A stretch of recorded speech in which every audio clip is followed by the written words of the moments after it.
As a pair of postseason hopefuls square off, Fox Saturday Baseball is ready to send you to D.C. for the Reds and Nationals. It is a spectacular weather Saturday in the nation's capital, loading up on the sunscreen, and we're ready for baseball. Jason Worth and the Washington Nationals, National League Eastern Division champions from a season ago, welcome in the National League Central Division champions from 2013 to Nationals Park, the Cincinnati Reds. And hi again, everybody. Alongside Eric Karros, I'm Tom Brenneman. Welcome, as always, to Baseball on Fox. Unfinished business, the mantra for both of these teams coming into this season. Both of them, Eric, losing very tough division series. Both felt they should have been playing in the NLCS. Of course, they did not. No, and both of these teams, when you look at them, the great pitching is there. But really, for me, offensively, that's where these two teams will make their mark. We have two of the best left-handed hitters in the National League. Bryce Harper, last year's National League Rookie of the Year. He hasn't stopped swinging the bat well. 8 home runs, a big triple last night. He's really leading this offense. And on the other side, the Cincinnati Reds, Joey Votto, the 2010 MVP. He's really the cornerstone of the Reds offense. Now, he hasn't really got hot yet, but he's going to be key as the Reds strive to get to the postseason. Well, it was a 1-0 Nationals win here last night. This is Game 3 of this 4-game series. Brandon Phillips, Joey Votto, Jay Bruce and company have been one hit in each of the last 2 nights. Harper and the Nationals go toe-to-toe with the Reds. You're watching baseball on Fox.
The mid-60s forecast, mostly sunny, and the crowd rolling in from the Metro station beyond the left center field wall. Big crowd on hand today.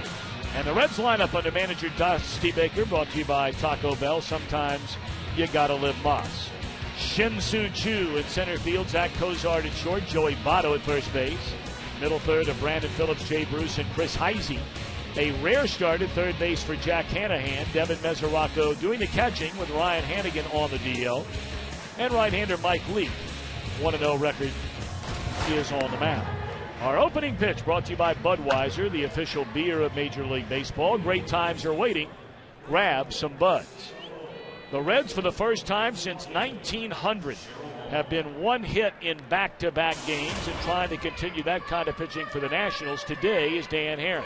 Well, Dan Herron has had his struggles so far this year. And speaking with Davey Johnson prior to the game, he felt like he was getting in love with his fastball and trying to throw it too hard. That's why not the success early on. And you see, if he's going to be good, he's going to have to attack the hitters. You can't nibble. You've got to be pitch efficient. Got to keep it in the park. In his last start against the the Reds, 4 home runs. Can't do that today. These two teams are already meeting for the 6th time here in 2013. The Reds beat the Nationals 2 out of 3 in Cincinnati. As Shin-Soo Choo steps in there, look to the strike, and we are underway. The Nationals have turned things around so far in this series, winning the opener 8-1 over Bronson Arroyo, and then a 1-0 battle here last night. Jordan Zimmerman besting Homer Bailey. Yeah, they've really done it with the pitching. They hadn't been getting the quality starting pitching, but the last 2 nights, lights out. Two-way fly ball into left field. Bryce Harper over near the line and battles his son to corral it. 1 gone. Washington really struggled on defense early in the year, but over the last week, things appear to be getting back to where they were last year. Their defense brought to you by Scott's, the official lawn care company of Major League Baseball, especially Ian Desmond at shortstop. Well, it's a very athletic team, and as you mentioned, not making some plays at the beginning of the year, but defense will be one of their strengths as we round out the season. Zach Cozart, only 1 hit in his last 22 at-bats. Second-year shortstop. Played nearly every day as a rookie a season ago. Aaron is 32 years old. He has had a rock-solid Major League career. 119 wins against 97 losses before this season began. Last year was the first time he's ever had any injury problems. Was bothered by a bad back, bothered by a bad hip, and went on the disabled list for the first time in his career. Well, he's lost some velocity as well. He's not throwing that low 91, 92. He's really mid to high 80s. And because of that, hitters are able to just sit back and not worry about the fastball. Check swing and a miss. Cozart gone. 2 away. That's his pitch right there. It's the splitter. You see it just dives right out of the zone. And as a hitter, when you see that pitch and it's low, you want to stay off of it because usually it's going to dart down in the dirt, dart out of the strike zone. That'll bring up Joey Votto at 279, as Eric mentioned. Hasn't really kicked it into gear yet. He looks at a breaking ball in there, a strike. Votto leads the planet in walks. Has already been walked 26 times in the early part of this season. And that ball in the air hit hard in a deep left center field, span with room, and the inning is over.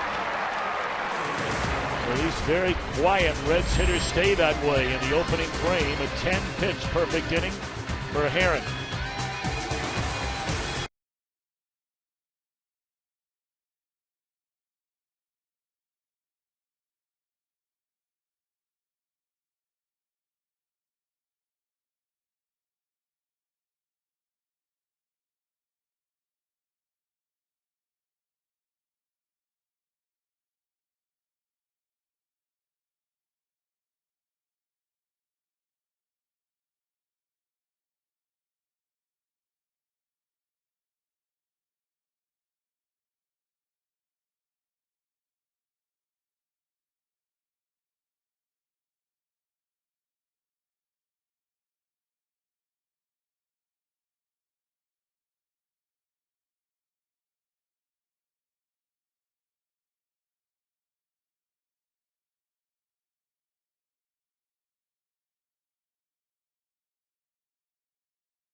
Their manager, Davey Johnson. He says this will be his final year as a Major League manager. Lineup brought to you by Taco Bell. Sometimes you gotta live mas. Denard Span came over during the offseason. Danny Espinosa in the 2-hole today. Bryce Harper out at left. Jason Worth, Adam LaRoche, he and Desmond in the middle. Anthony Rendon just brought up in the minor leagues when Ryan Zimmerman went on the DL. Kurt Suzuki catching Dan Herron. Mike Leake only 25 years young, and yet he's already on his 4th opening day roster. Ball one outside to Denard Span. One of less than 10 pitchers in the history of the game, players in the game, to go from college or high school straight to the major leagues. On the ground is Zach Cozart. One out. Yeah, Mike Leake straight from Arizona State to the big leagues. He's effective when he stays on the corners. He's not overpowering. He has to stay away from the middle of the plate, induce a lot of ground balls. When you're facing this Nationals lineup, especially right now, you just don't let Bryce Harper beat you. I don't think you pitch around him. You keep the guys in front of him off the bases, but don't let him get you. League faced the Nationals that first weekend of the season when 6 innings allowed 4 runs. His last 2 starts, he has been sensational. 7 innings in each of the last 2 has given up a grand total of 2 earned runs. You talked about Reds pitching. Until Thursday night, when Bronson Arroyo had 2 bad innings, the Reds had gone 10 consecutive games where their starter did not allow more than 2 runs in a game. That's how good they have been. Well, and remember, they're doing this without Johnny Cueto, arguably the top guy on that staff. Rolled over a foul by Danny Espinosa, and it's 1-2. And I think for me, the most impressive thing about the Reds pitching, they're doing it in a hitter's ballpark. That's what makes it even more astounding, the numbers that they're putting up. Espinosa, a very slow start to this season offensively at 185. Couple of home runs, 6 runs batted in. And really both of these teams right now are going through terrible offensive slumps. Not the game 2 nights ago withstanding, where they did primarily all of their damage in 2 innings, talking about the Nationals and the win over Arroyo. But before that game, the Nationals had scored a grand total of 35 runs in 12 games. Well, both of these teams have been hit with injuries to key guys. Ryan Zimmerman out right now in the middle of the lineup for the Nationals, and of course Ryan Ludwig, a big RBI guy for the Reds, out. And what that's done is that's moved guys around in the lineup, forced them into spots where really that's not ideal for their respective managers to put them.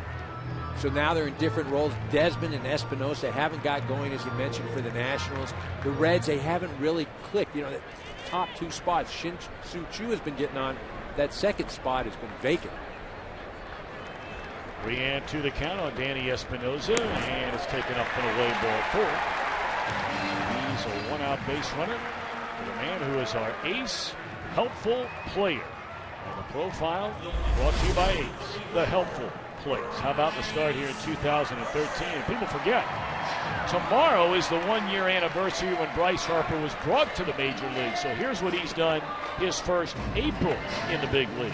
Now he's made it look real easy. And anybody that thought that there'd be a sophomore slump, well, we haven't seen it yet. I think most impressive about this young man is his ability to make adjustments.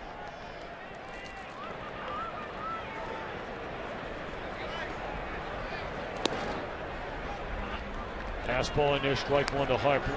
The 8 home runs, the Nationals franchise record for the month of April. And you see only Justin Upton, now an Atlanta Brave, with more home runs among all major leaguers than this 20-year-old Bryce Harper. 20. You were wearing the blue and gold of UCLA at 20 years young. Toiling at UCLA? Toiling, is that what you said? Toiling at UCLA. I was a student athlete there, Tom. I never doubted that for a second. The pride of, if I'm not mistaken, Patrick Henry High School. Yes, sir.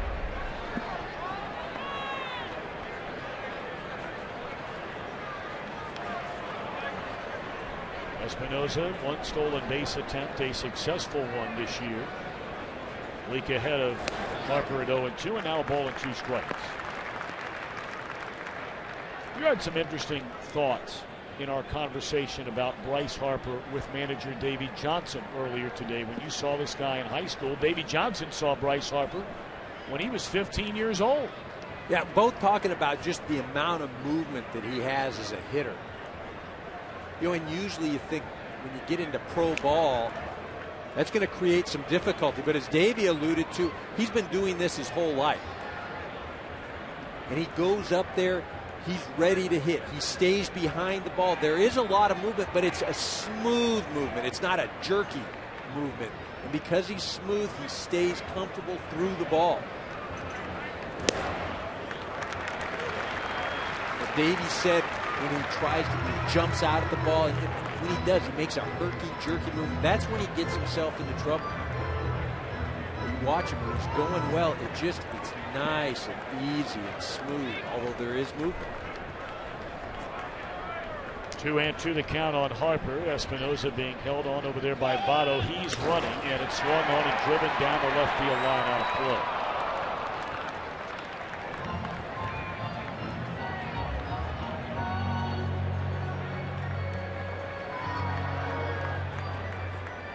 League, despite his youth and, of course, not pitching inside of the National League East, is already facing the Washington Nationals for the 8th time in his very young major league career.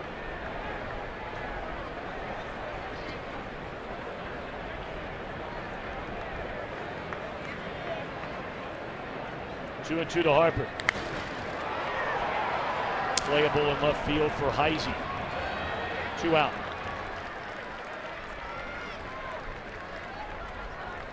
Cincinnati was the best defensive team in the National League until just the last few days, and they've kicked it around a bit. Their defense brought to you by Scott's, the official lawn care company of Major League Baseball. Heisey's been sharing time in left field along with Xavier Paul after the injury to Ryan Ludwig on opening day. Todd Frazier is their regular third baseman. Jack Hanahan gets a rare start today, and the youngster Devin Mesoraco playing virtually every day after the Reds' regular catcher Ryan Hanigan went on the disabled list with a strained oblique muscle a little less than a week ago.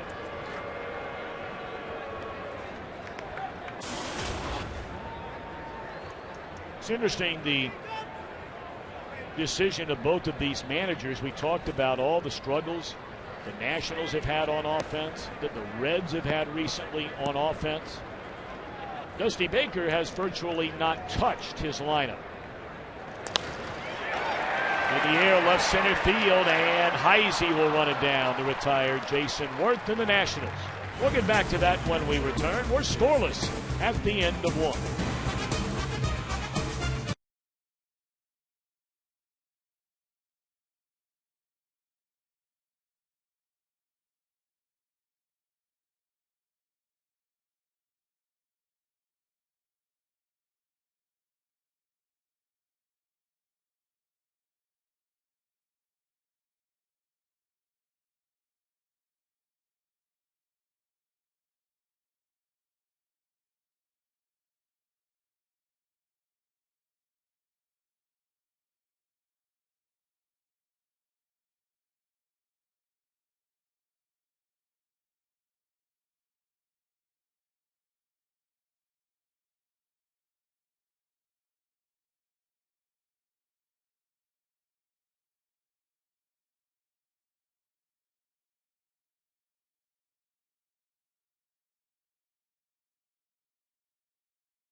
fuel economy, and a whole lot more.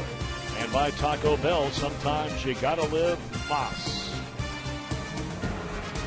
Yes, all the great sights around the capital city of this great country, the United States of America. A beautiful weekend, big crowd on this Saturday afternoon, and the top 2 winningest teams in all of Major League Baseball from last year meeting over this weekend.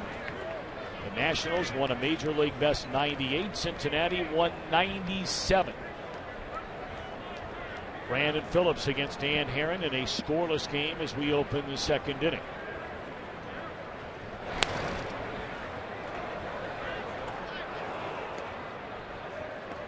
Well, you mentioned the 2 winningest teams in Major League Baseball, also 2 teams that suffered heartbreaking defeats in the postseason last year. The hands of the Giants, the St. Louis Cardinals. You know, I think that's something that, as a player, you just want to get back to that postseason. You want to get through this thing and try to erase what happened the year before. I tell you, those are tough memories. And for those that may not remember, Cincinnati went out to San Francisco and won the first 2 games of that best-of-5 National League Division Series. Of course, they lost their #1 starter in the very first inning of Game 1, Johnny Cueto.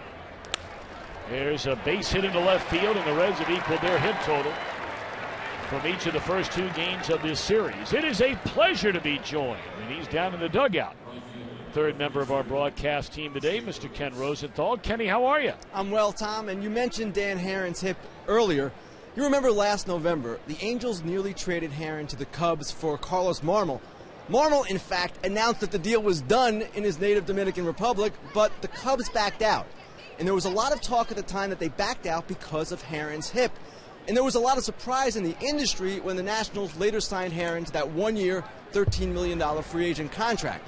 Well, I talked to Herron yesterday, and he said the hip issue is the same one that he had way back when he was with Oakland.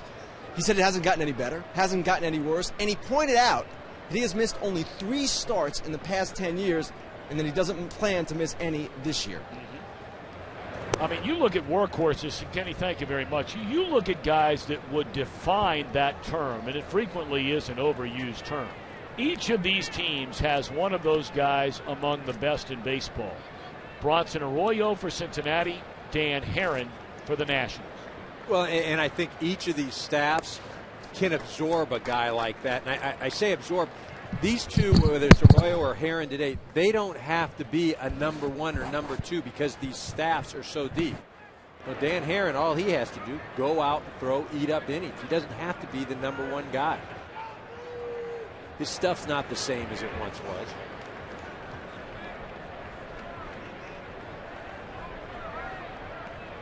Jay Bruce with a count of 2 balls and 1 strike.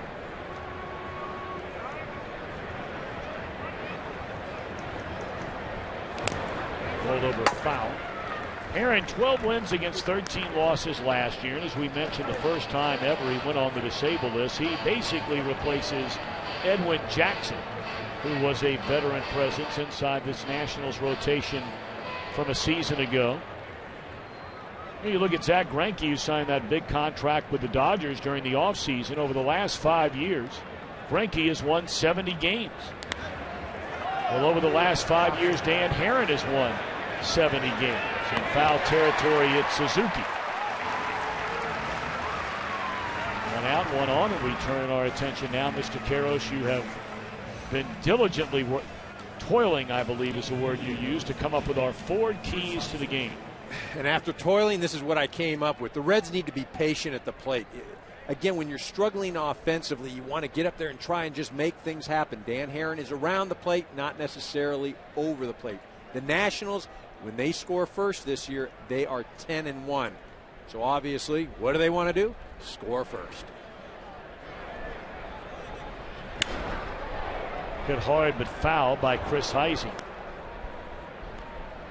People for the last 3 or 4 years have been clamoring for Heisey to become an everyday player, and he is getting that chance right now. And so far, only a 176 batting average. He is replacing the injured Ryan Ludwig, who had such a big year last year for Dusty Baker's team. And this should be a double play. There's one, and the inning is over. A leadoff single, but nothing doing.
The official beer of Major League Baseball. Great times are waiting. Grab some buzz.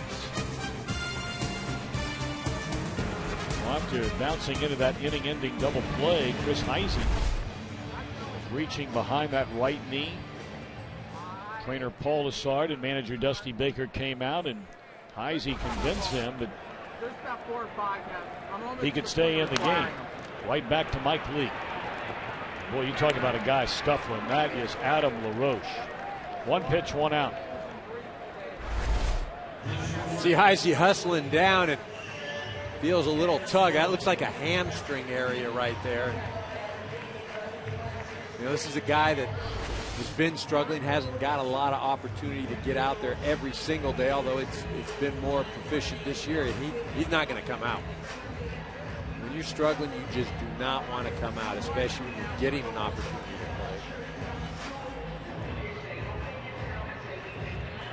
play. He'll tough it out. Now Ian Desmond, 27-year-old shortstop, his fourth consecutive year as a starter with the Nationals. An all-star a season ago. 284 batted, 3 home runs, and 6 runs batted in.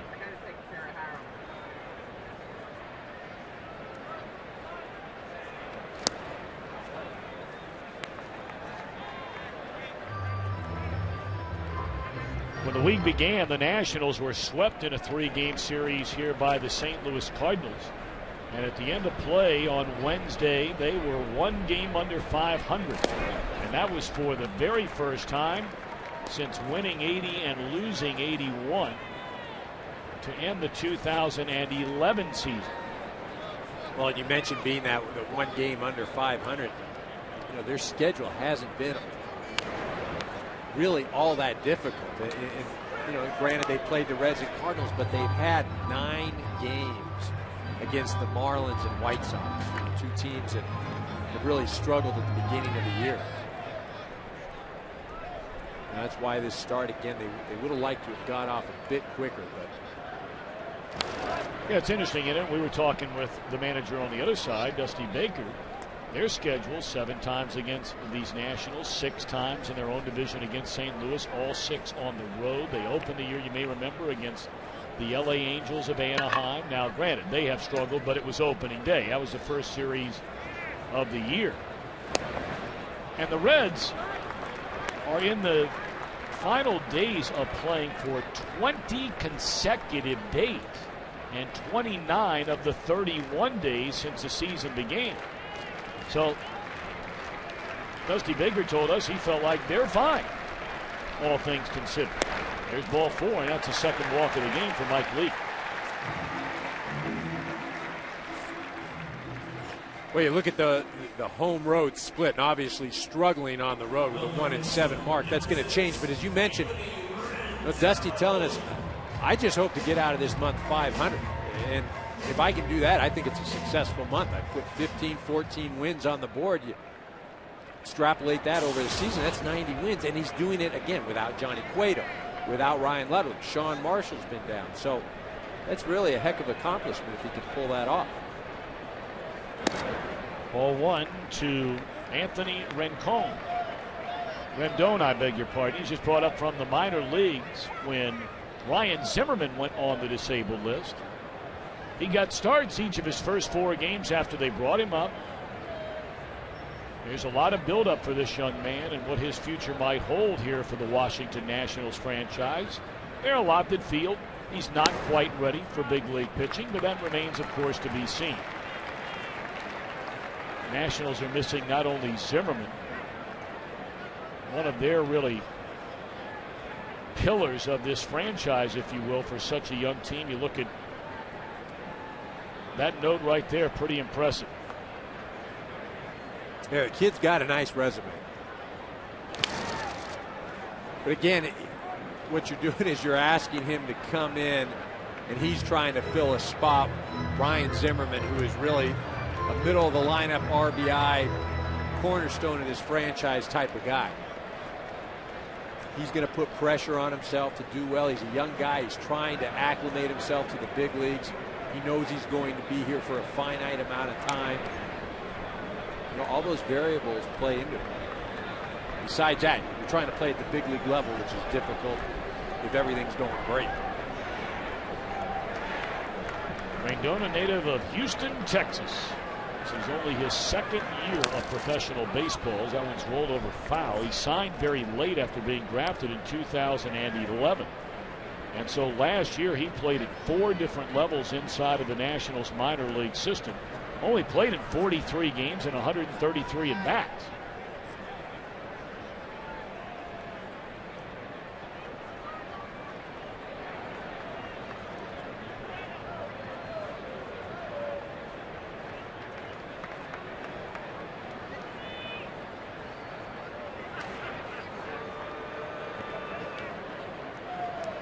Mike Leake very aware of Ian Desmond over there. This national team will run. I think that's the one thing that separates these two teams. The Nationals, they have the ability to steal bases.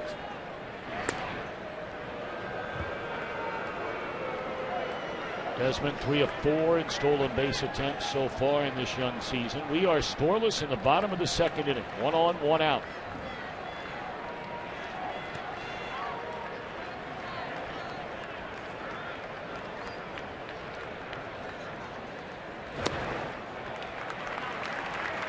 Leake a little off target. He is known as a strike thrower. And he's already walked 2 through the first 6 batters of the afternoon.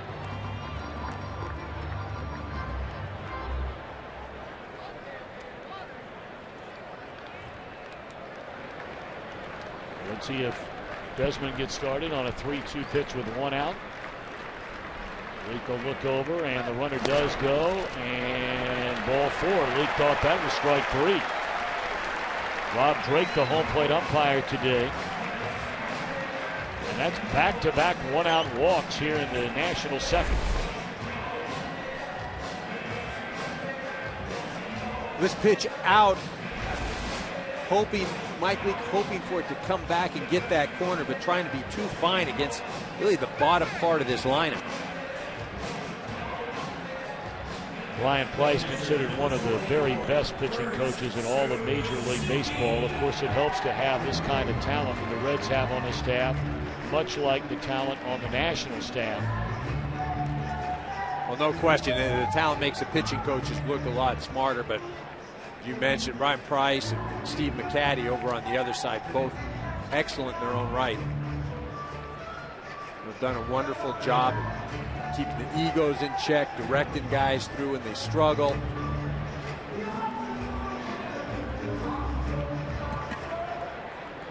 So now the number 8 hitter, Kurt Suzuki. 239 batter, 2 home runs, 5 runs batted in. He has been catching virtually every single day. In fact, all but one game. Ever since Wilson Ramos went out with a hamstring injury. Ramos has already began his rehab assignment. They expect him back very soon. Suzuki homered against Leake in the Reds when they were in Cincinnati 2 weekends ago.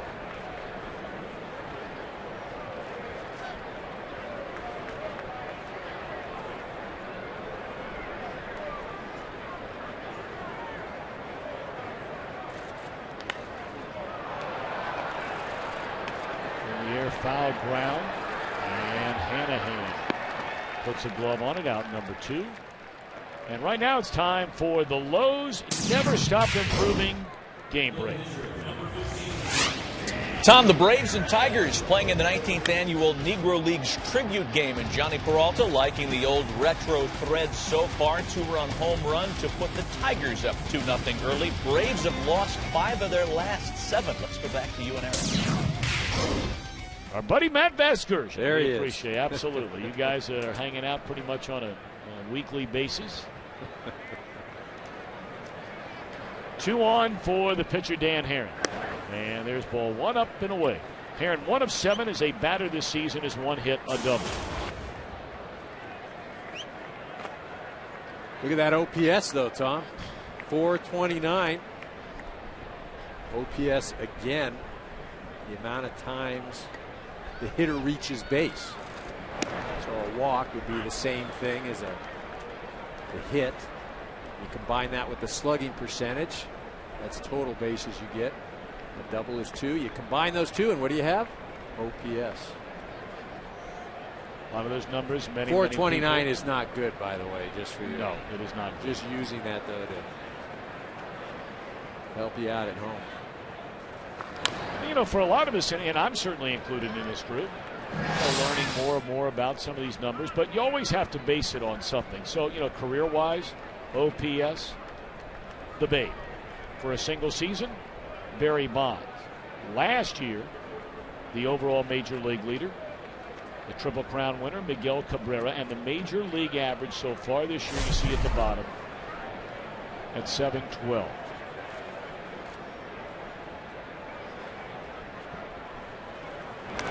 Swung on and fouled away.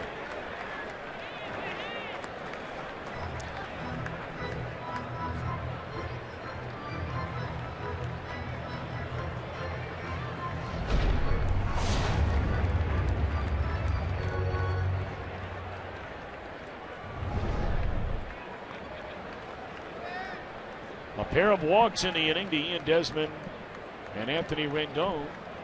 Runners at first and second with 2 away in a scoreless game in the bottom of the second. And Leake, as Herron asked for timeout.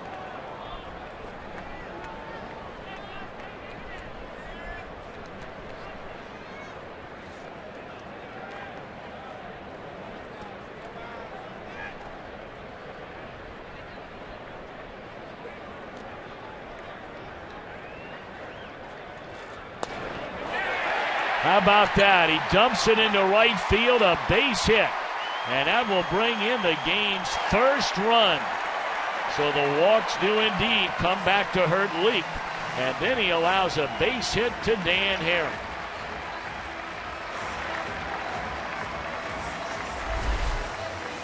Well, you see this pitch. It's out off of the plate. Dan Herron, again, not trying to do anything other than just make contact, put the ball in play, take his chances. Things work out for him right there. Drives in a run. But as you mentioned, Mike Leake's just got to be livid with himself right now. Walk 2 guys. You know, one is a rookie, and then you give up a hit to the pitcher. But this is where you've got to limit the damage. You've got to bear down, get Denard Span out, leave that runner at third. You don't want to compound things. Span bounced out to Zach Cozart, the Cincinnati shortstop, leading off the Nationals' first inning.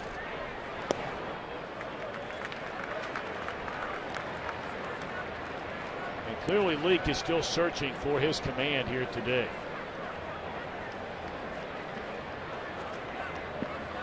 On his last start against the Nationals, he threw 6 innings. He had 4 walks. And that's where he gets into trouble.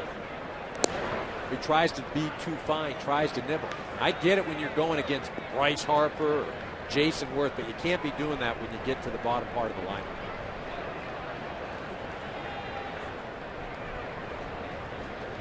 This will already be the 40th pitch of the afternoon for the Reds' right-hander. Runners on the corners, 2 are out. 1-1 to Span. Of course, they brought him in during the offseason. Both of these teams went out and made deals to try and bring in an established leadoff hitter. Both center fielders. Span came from Minnesota. Shin-Soo Choo came from Cleveland. And both have done a very good job for their new teams.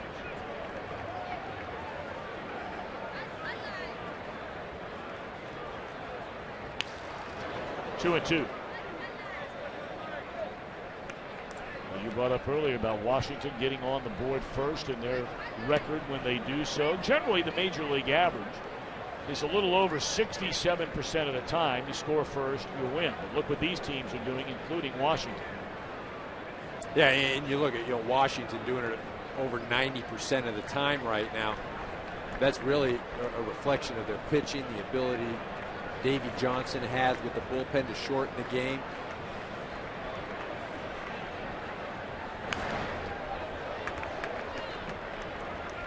Still 2-2 to Denard Span. As I said, this for me, though, is a big at-bat in the game. And I know it's early and it's a long run, but just from a psyche standpoint for Mike Leake.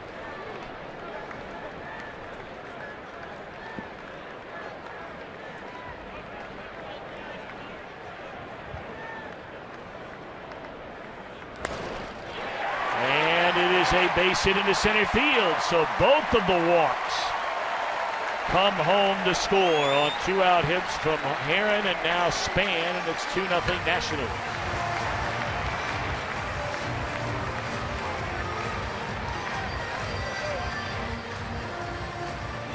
Well, the last 2 haven't been hit hard, but they've been well placed. And again, those following the 2 walks, they're damaging base hits right there. The way the Reds have been inept in swinging the bats the last 2 days doesn't bode well. So now Danny Espinosa, he drew a walk his first time up, and he began harmlessly. Comebacker to the mound on the first pitch of the inning, and now this will be the 28th pitch. After a couple of walks, got a second out, and back-to-back singles. Ball 1 to Espinosa. Well, and if you're Espinosa, you just got to sit on a fastball right down the heart of the plate. You've got Bryce Harper on deck. You know that Mike Leake doesn't want to go there. You're ahead in the count 1-0. You can really just zone up right here and let it go. When I mean let it go, I mean swing from your heels. 2-0. Learn a little bit about this Nationals second baseman. 3 things you need to know about Danny Espinosa. Owns horses. Who doesn't enjoy napping? But he might be one of the few that finds time to do it. And how are you a beard enthusiast when you don't have? Well, he had a heck of a beard over the winter and during spring. Popped up to the right side. Inning over. Couple of walks, couple of hits, 2-0, and we're back after a word from your local Fox station.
of the third inning.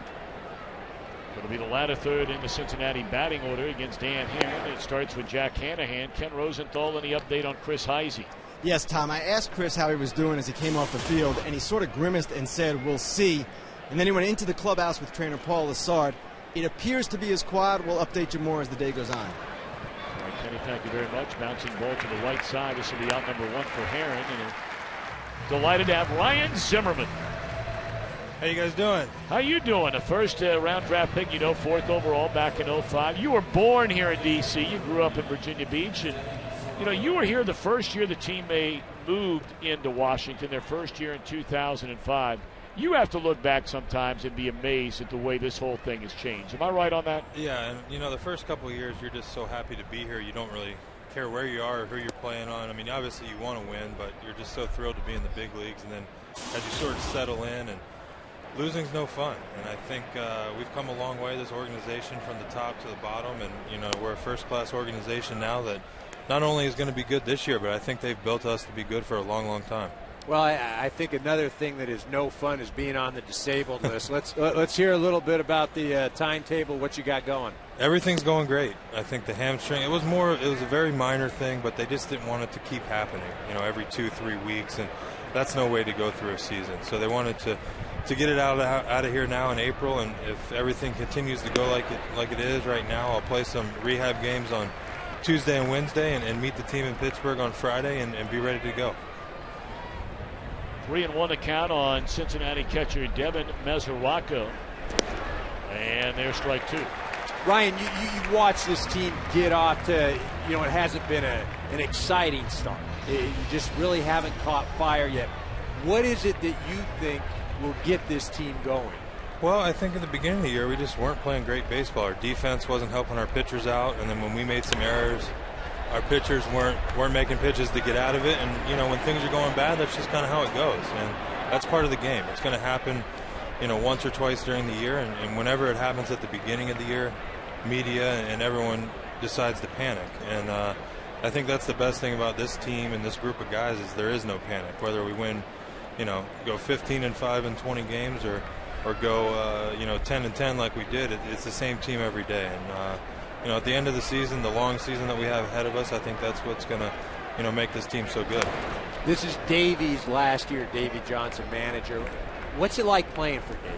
Davey's great. I think, you show up and you have a job to do, and he respects your professionalism and lets you go out and do whatever you need to do to get ready for the game. He doesn't make you do anything. He doesn't put any pressure on you. I think the best thing, another one of the things Davey does is, if you're a starter and you're one of his guys, he's going to ride you out. I think as a player, when you have a manager that you go 1 for 15 or you get in one of those little scuffles where you're 2 for 12, 2 for 15, they give you a day off, Davey rides you out. And I think to have that confidence in your players, and it just kind of spreads throughout the clubhouse, and I know everyone loves playing for him. So what is going to get you guys to the postseason? And what is it that may keep you from getting there? You had to look at this team right now. Well, I think, we're a pretty well-rounded team. Our lineup is deep. We have obviously getting Denard in the offseason to give us a true leadoff guy, and he's been great so far. Our starting pitching, you look at the depth of that. The guy throwing today, Danny Heron, when he's healthy and throwing like he is right now, that's your number 5 guy. That's pretty impressive. And our bullpen with Soriano got deeper. So I think we just need to, stay focused, go one game at a time, as cheesy as that sounds, and just keep getting better each day. We're still a relatively young team. We have a lot to learn, and we understand that what we did last year was special and fun, but that this year nothing's going to be given to us, and we have to work to get back to where we were. Well, Ryan, we can't thank you enough for the time. Get healthy, and we'll look forward to seeing you back on the field hopefully in the next few days. Thanks, guys.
You being professional?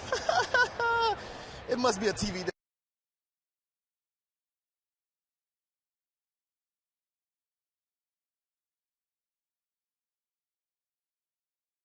That somebody else joins me today. I don't want to be one hit like 3 games in a row.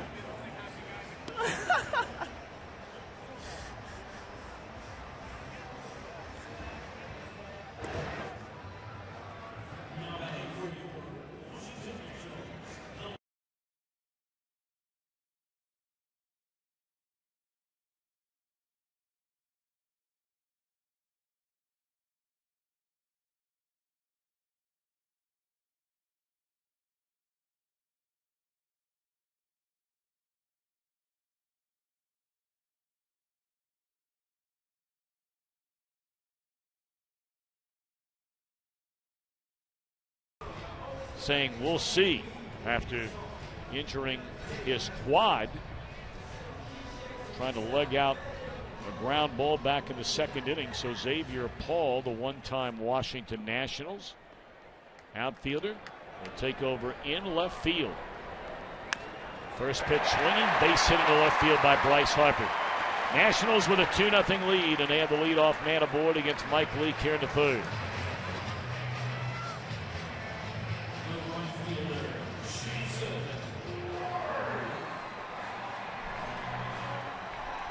If you're just joining us, Washington scored after back-to-back walks in the 2nd inning at the bottom part of the order to Desmond and Rendon. And then with 2 outs and 2 on, Dan Herron dropped a single over Joey Votto's head down the first base line, bringing in Desmond. Rendon scored on a 2-out single by Denard Span. Strike 1 to Jason Worth.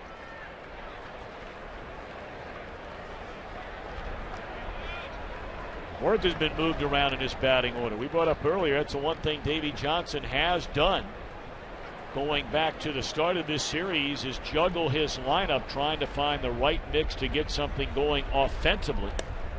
They dropped Worth down to that number 4 hole. They had Steve Lombardozzi batting in the 2 start and playing at 3rd base the last couple of nights. But Rendon the nod at 3rd today. Yeah, I think Davey, though, felt like he was almost forced to do that because Bryce Harper wasn't seeing a lot of pitches. He needed somebody to protect him, especially with Ryan Zimmerman out. As you mentioned, Worth has been all around this lineup. I mean, last year he led off, hit 2nd for a bulk of this year, the early part. And he and Span at the top of the lineup see a lot of pitches, work the counts. Things were going well for this lineup. 1-2 to count on Worth. And it swung on and fouled out of play. We'll do it again. Those pitches are piling up for this young Reds right-hander here today. Already 51 of them. And there is not a single out recorded in this 3rd inning. And that's what this national team does. When they're going well, they just grind out at-bats. They have a lot of guys that aren't afraid to go deep in counts. You'll up that pitch count total for the opposing team, and by the middle of the game, you're either in their bullpen or that starter's worn out.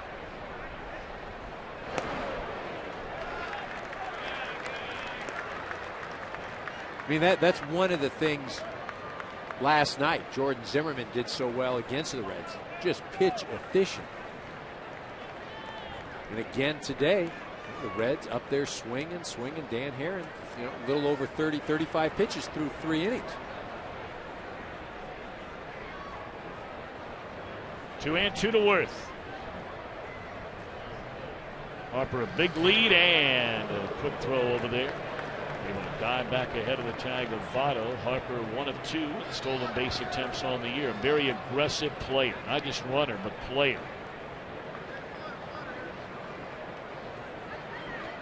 Well, we talk about being an aggressive player. Remember Davey telling us before the game, he's going up there to the plate, he's swinging the bat.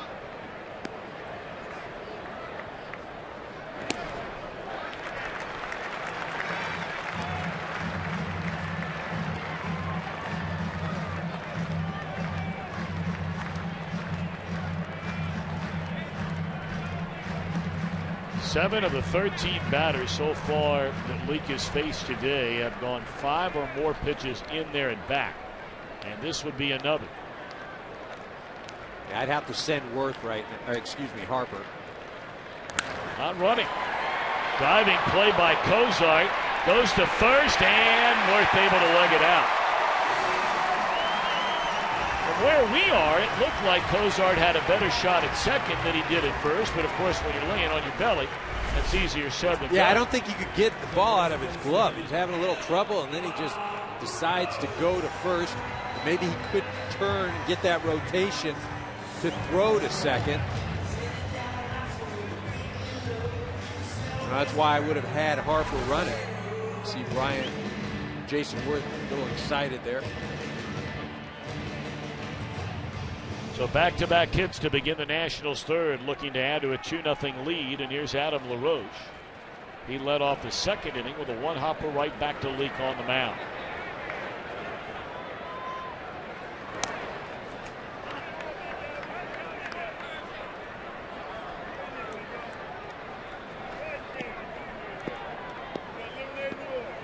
And this is a guy that just has not been able to get on any kind of roll yet this season. Well, he had a big year last year, you may remember. See his numbers. Traditionally a slow starter is Adam LaRoche. They gave him a 2-year contract after clubbing better than 30 home runs a year ago with the Nationals.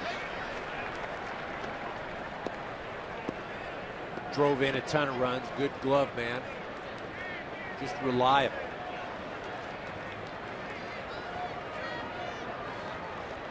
This is where they have an opportunity to really break this game open. Mike Leake looking for the ground ball. It's in the air off to the third base side and out of play. LaRoche continues to be plugged into the Nationals lineup despite this dismal start. And he was quoted afterwards, much like we heard a minute ago from Ryan Zimmerman. His manager, Davey Johnson, will keep putting him in there. And LaRoche says, my only way out of this slump is to swing my way out of this slump.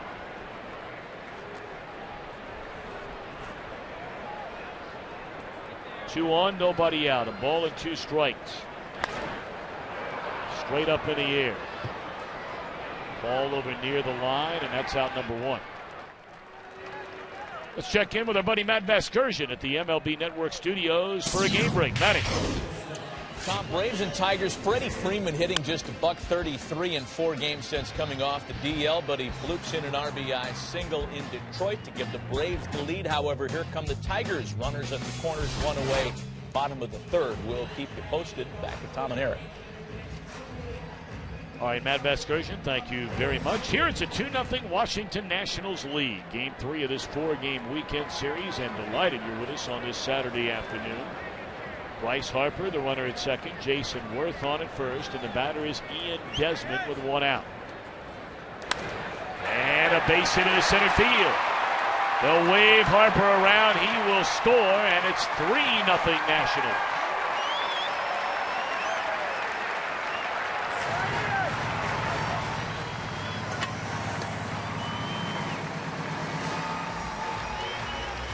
Well, Ian Desmond not wasting any time, jumping on the first pitch.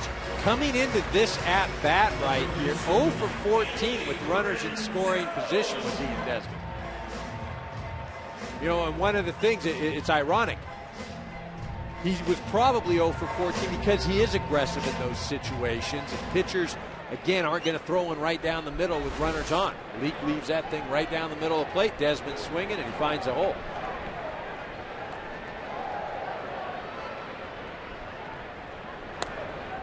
Now Rendon, who walked and scored in the 2-run second inning, looks at strike 1. Reds already have action in their bullpen. Right-hander Alfredo Simon beginning to get loose. This has not been a good start to this Saturday afternoon for Mike Leake. Of course, there was a lot of debate about Leake being even in not only the rotation, but on this pitching staff. You may remember one of the big stories in baseball, the Reds had decided over the wintertime that their sensational closer, the electrifying Aroldis Chapman, was going to go back to what he had done through his days pitching for the Cuban national team, and that's as a starter, not as a reliever. And that's the way spring training began.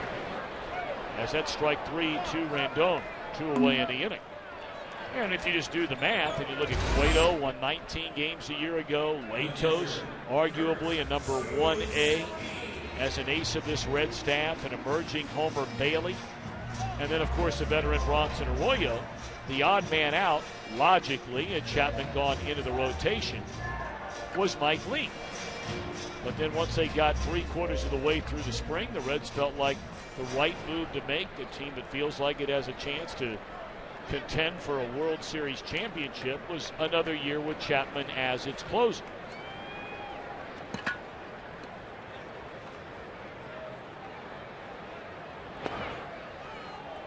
Ball 1 to Kurt Suzuki. And Mike Leake will match up against certain teams. Teams that are aggressive, that like to swing the bat, that aren't all that patient, he'll usually fare well against. Teams that zone him up, are patient, take a lot of pitches, he's going to struggle because, again, he's going to nibble. He doesn't have great stuff that's just overpowering. 1-0 count on Suzuki, and there's a ground ball. Diving play by Hanahan. And throws it into right field. It goes to 4-0 Nationals. So nothing going right for this Cincinnati's team offensively and as of late defensively. And that'll be an error more than likely on Hanahan. It was a tough play initially. Yeah, it really was. Just getting there, keeping it in the infield is the great play. But you've got Desmond on first base, who's got a very big lead because he's not being held on because there are runners on first and second. You've got the bottom of the lineup. Dan Herron is up next. So this is one of those things where you've got to recognize the situation, play it out in your head prior to making the play. You eat that ball, you have bases loaded, the pitcher up. Of course, the other part about it, you have the catcher that was the batter there running to first base.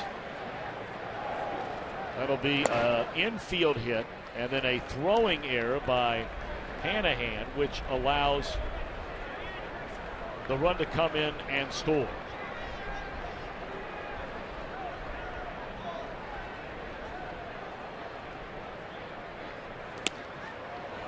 So 2 runs in a second, 2 more here in the Washington third. 4 runs, 6 hits for the Nationals, no runs and 1 hit for Cincinnati.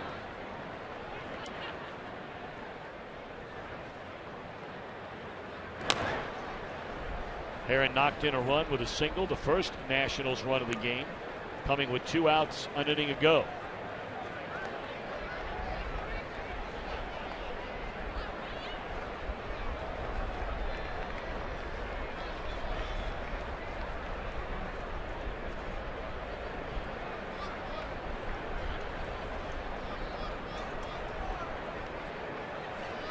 One and 2 to Dan Herron.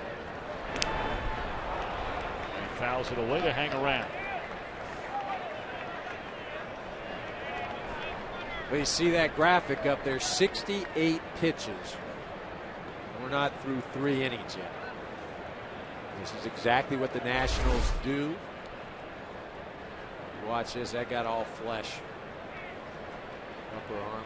Of course, a lot of people give Johnny Bench the credit for the guy who, made sure to tuck that right hand back behind his back in the catching position.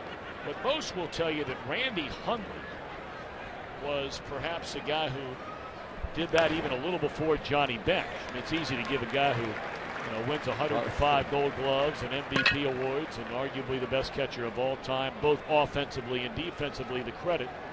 But the bottom line is both of them did it. And Mesoraco had that right hand exposed right there and took a foul ball right off of it.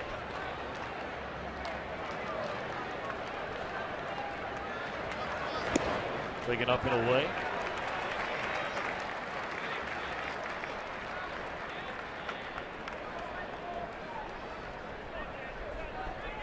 The Yankees catcher, Francisco Cervelli, broke his hand last night,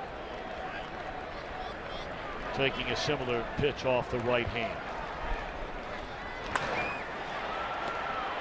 Hanahan the short way here, and that'll end the inning. But 2 more for the Nationals, and at the end of 3, they lead by 4.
It's the official lawn care company of Major League Baseball, and by Geico. 15 minutes could save you 15% or more on car insurance.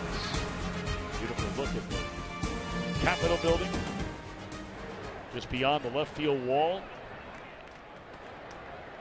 What's beautiful, especially at nighttime, the way that's lit up for a night game here in Nationals Park.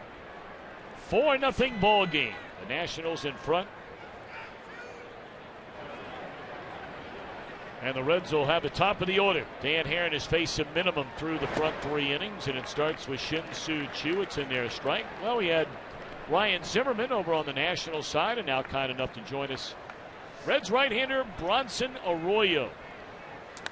Bronson, we were talking about the Reds starting pitching, and not necessarily the way things have gotten started here today, but you guys have been on an incredible roll here lately, and in all your years with the Reds, and you're the longest tenured Red, is this the best stretch you think you guys have had since you've been here?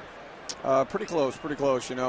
Having the same staff we've had last year for the most part, other than Cingrani filling in for Johnny Cueto the last couple times. It's the first time we've had 5 guys who could really go out there and give you a quality start almost, 2 out of every 3 times out, which, in years past we've had, usually a 4 and 5 guy that were a little shaky, and we haven't been able to put streaks together like that. But we have definitely got off to a good start this season.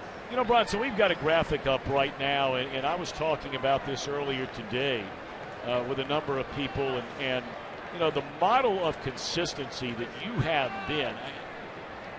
When you look at some of the numbers that we were just putting up, these are all National League pitchers. Since you came in a trade from the Boston Red Sox, over 1,500 innings, you lead the National League in wins. Are you surprised even by that number sometimes, or those numbers sometimes?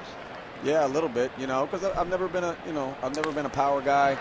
I've never been a superstar, and I don't go out there like a CC Sabathia or a Roy Halladay. I haven't thrown 94, 95 in my career, but just out of consistency, staying healthy, not missing any starts in my whole career, it's given me an opportunity to stack up those kind of numbers, and they are surprising to me sometimes, and you don't think about it too much. I just go out every 5th day and try to take the ball and give my team a chance to win, and it plays out the way it does. So what is it? What's the secret? I mean, if you've got a young pitcher coming up and you get to tell him one thing, what is it you tell him to have a career like yours?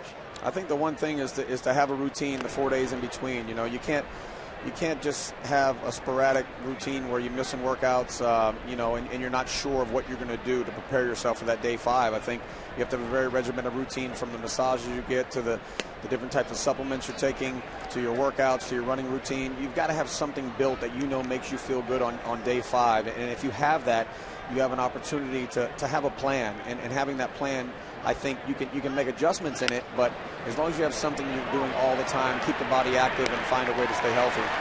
Bronson, that's something, and I know we have 2 outs in the inning and we got to let you go, but I think a lot of people, they look at you, you're tall, you're lean, you got the long hair going the whole 9 yards, and the first impression is for people to say oftentimes is, this guy looks like he ought to be playing in a band, which, by the way, you do from time to time. But really, you learned about regimentation and working out as a very little boy from your father.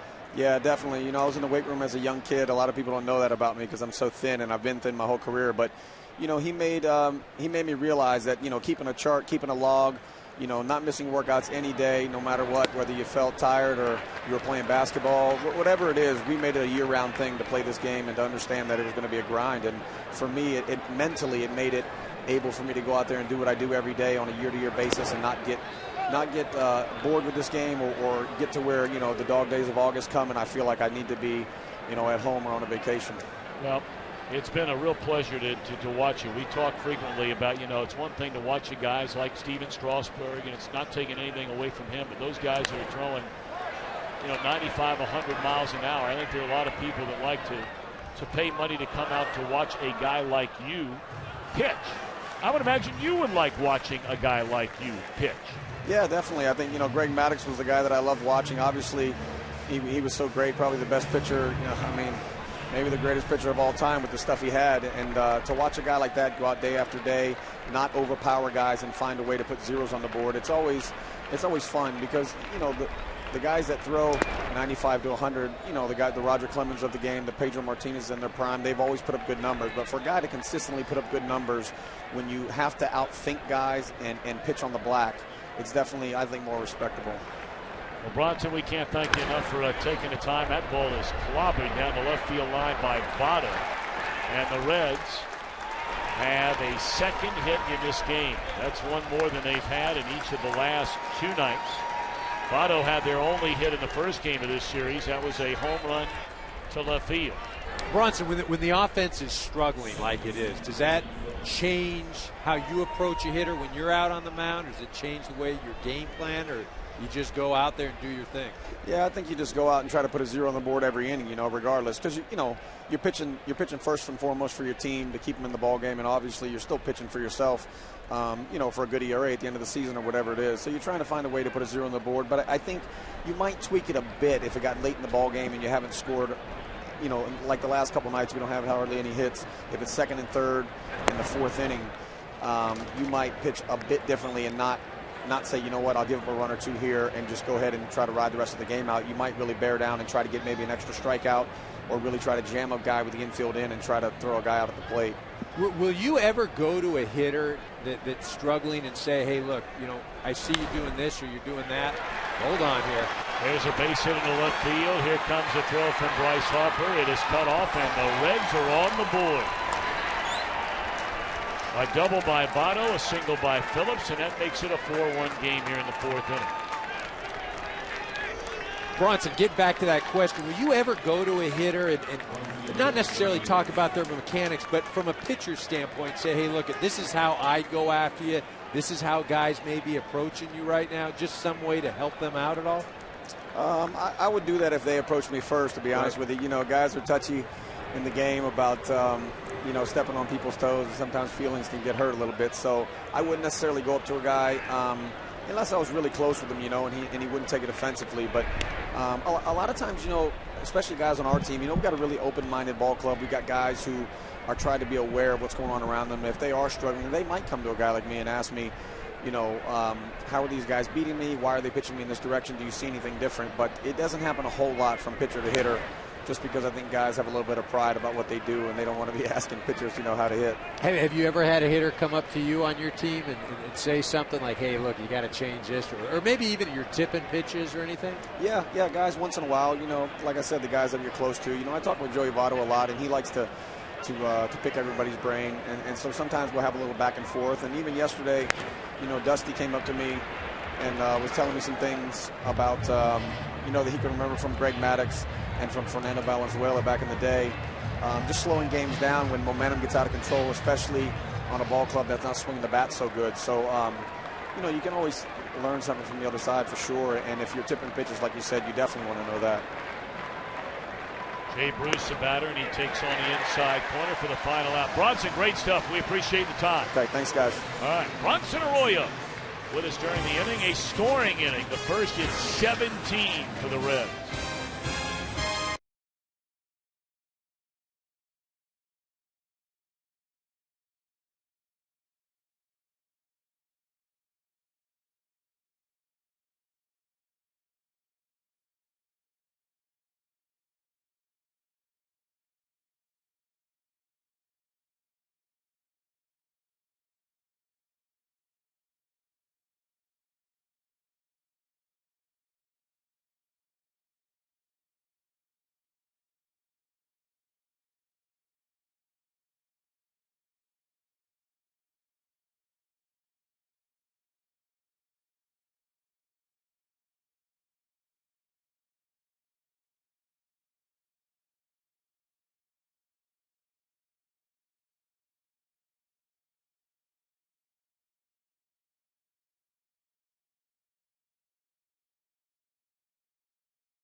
Batting in the fourth inning with a 4-1 lead, and they're facing a new pitcher.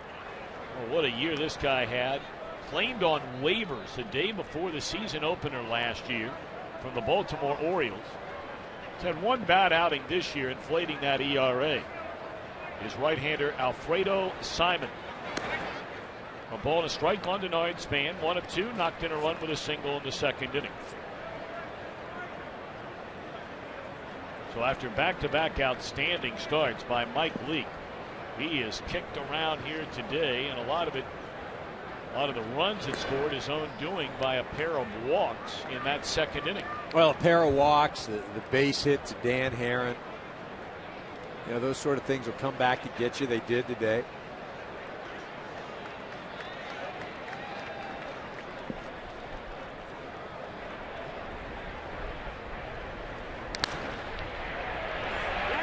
Center field, and that'll be a base hit for Denard Span. Well, now it's time for the Own Your Own Space pitcher profile on Mike Leake, brought to you by Avis.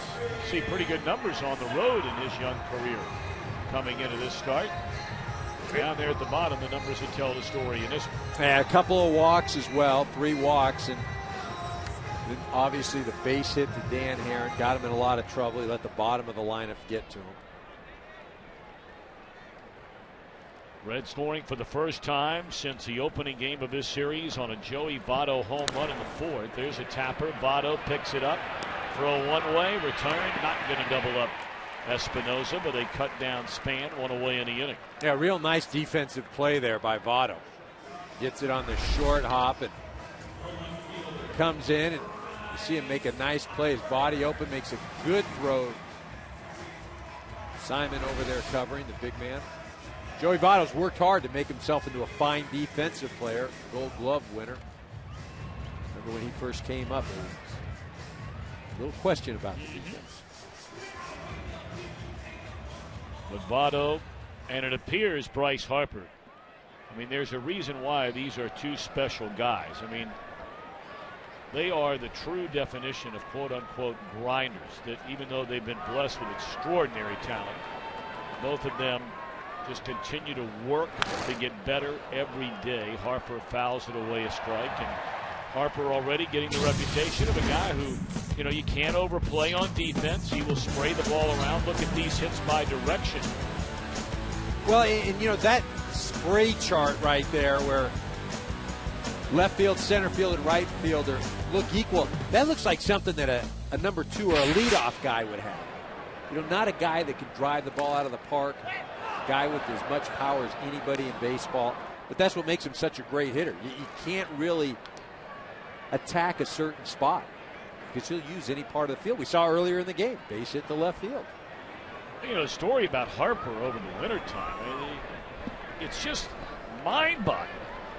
You see where his home runs by direction, the majority of them coming to right field as a left-handed batter, but nonetheless power to center and the other way. About, you know, Harper with his brother, who's a minor league player, and his father, they would get up the alarm clock every day, all winter long, every day, 4:30 a.m.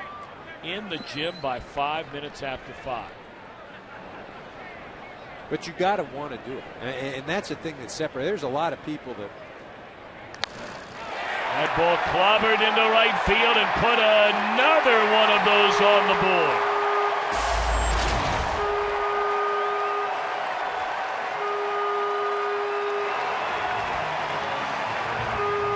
Continues to add to his franchise record for the opening month of a season. That's 9 of them now for Bryce Harper.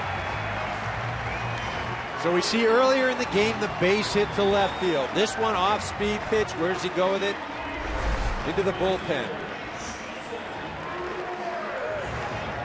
Very smooth, very comfortable, not jerky. See, look at nice and easy back and just boom. Great point of contact. And he's dangerous. He's dangerous because he's going up there, as Davey Johnson told us, he's going up there to do some damage. He's not up there eyeballing it, trying to get down to first base with a walk. He's going up there to put the barrel of the bat on the ball. So now 2 runs in each of the last 3 innings for the Nationals. And it's a 6-1 lead. Harper is just 20 years old. 10th most home runs among all players in the history of baseball at 20 or younger. And they are hitting rockets off Alfredo Simon coming out of the bullpen. That's a single to center by Worth. We brought up earlier when this series began, this was a Nationals team that had gone 3-9 in their prior 12 games. Now in the 3 wins, 7 runs a game. In the 9 losses, 1 run per game. And Davey Johnson said, look, I'm not going to berate my guys. They're working hard. They're doing the best they can, but it is my job to shift this lineup around a little bit. They got 8 runs in the first game of this series. Shut down to 1 run last night, but good enough to win. And here's 6 on the board. We're only in the 4th inning today. Straight in the air off the bat of LaRoche. 2 out.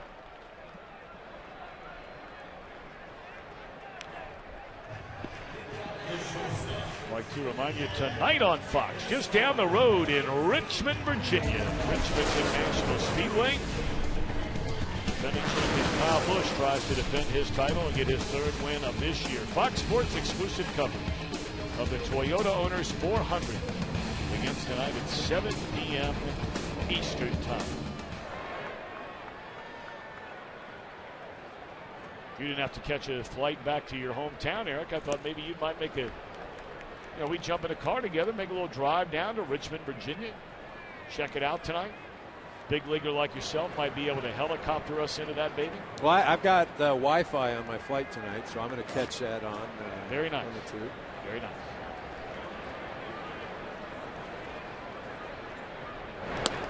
Breaking ball near a strike to Ian Desmond, 0-2.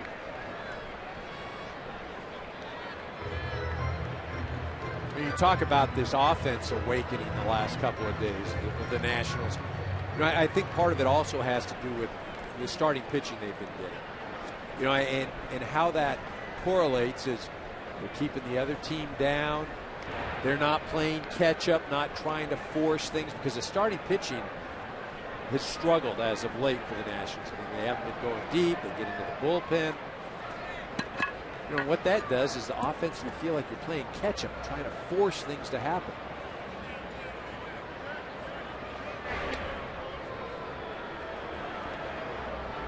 The last 2 days, the Nationals shutting down this Reds team. Total of 2 hits today, a couple of base hits. Well, you played for so many years and had so many outstanding seasons, Eric, and there's a check swing and a miss. The inning is over. It's not always who you play. Oftentimes it's when you play. And it's been all Nationals so far in this series. A 2-run home run by Harper in the inning. 6-1 Washington.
Reds come to bat against Dan Herron here in the top half of the 5th inning. The Nationals leading by a score of 6-1. Fox Saturday Baseball presented by Chevrolet. A pleasure to have you with us. Ken Rosenthal, Eric Karros, our producer, Miss Fox Sounds of the Game herself. Beautifully written story about Carol Langley McDermott in the USA Today yesterday, and our director John Moore. Well deserved. Nice to see Carol and all the hard work that she puts in each and every week on Fox Saturday Baseball recognized.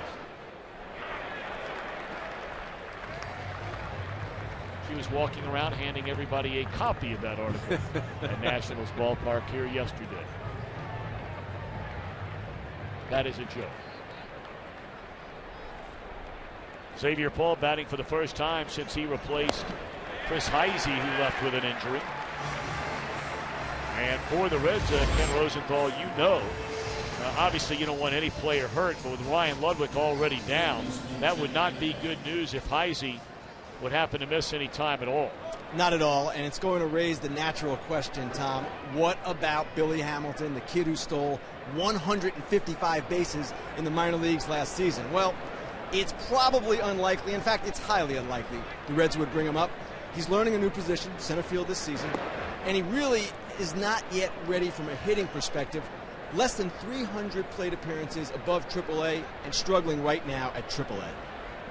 Hamilton regarded as one of the best players in all of minor league baseball, not just in the Red system. Nice play, but a bad throw after making the pirouette, backing up. Nicely done by Suzuki. If that ball goes in the dugout, Hanahan is awarded second base. Espinosa does a nice job of getting there, but I think he felt like he had to be quicker than he really needed to be. Turn too much. You know, the real key when, as an infielder, when you're making that turn, isn't so much your feet, but getting your head around quick so you can pick up the target. And ideally, you'd like to have the combination, the good head spin and the quick feet. Very first pitch in the at bat to Devin Mesoraco, and he pops it up. So this Reds team is really struggling from an offensive standpoint right now. Well, again, we said it at the top of the show. One of the keys to the game, you've got to be patient. And when you're struggling like the Reds have done the last couple of games, you go up there and you're going to, I'm going to swing. I'm going to hit this ball. I got to make something happen. Because it feels like when you're in these ruts as a hitter, if you're taking pitches, you're taking them and they're right down the middle. You're 0-2. If you're hitting them right at guys. But you've got to grind. You've got to be patient. Easy to say, tough to do. Well, Dusty Baker not going to burn through a lot of guys in that bullpen here in only the top of the 5th inning. He had 2 on and bases loaded, nobody out. 2 on with 1 out, maybe. But not with 2 outs and a runner at first, so Simon will back. Well, we talked about the Reds playing 20 consecutive days. They have 5 more days before that stretch comes to an end. It's also been quite unique that they have gone through up until a couple of nights ago, and obviously here today, a stretch where it's been one of the best stretches they've ever had in franchise history from a starting pitching standpoint. Well, they've had all these extra inning games, which has really worn down this bullpen as Simon hits a roll to short to retire the side.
New Rose.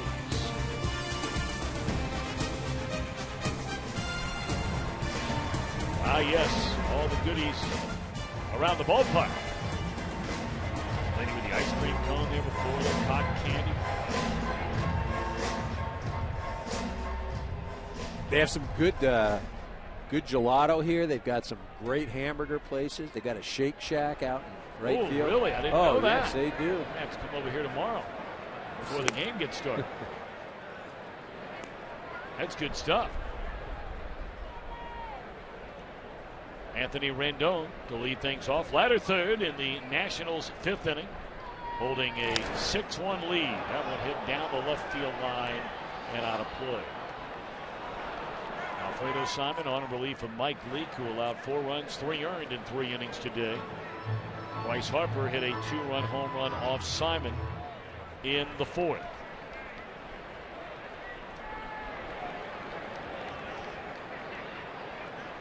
Brought up the Fox sounds of the game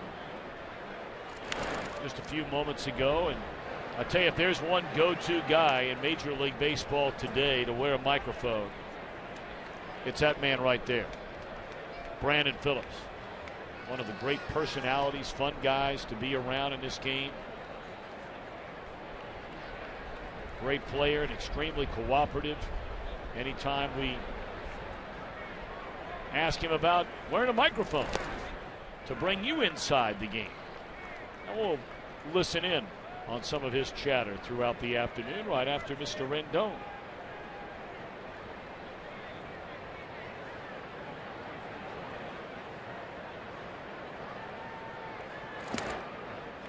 Two and two.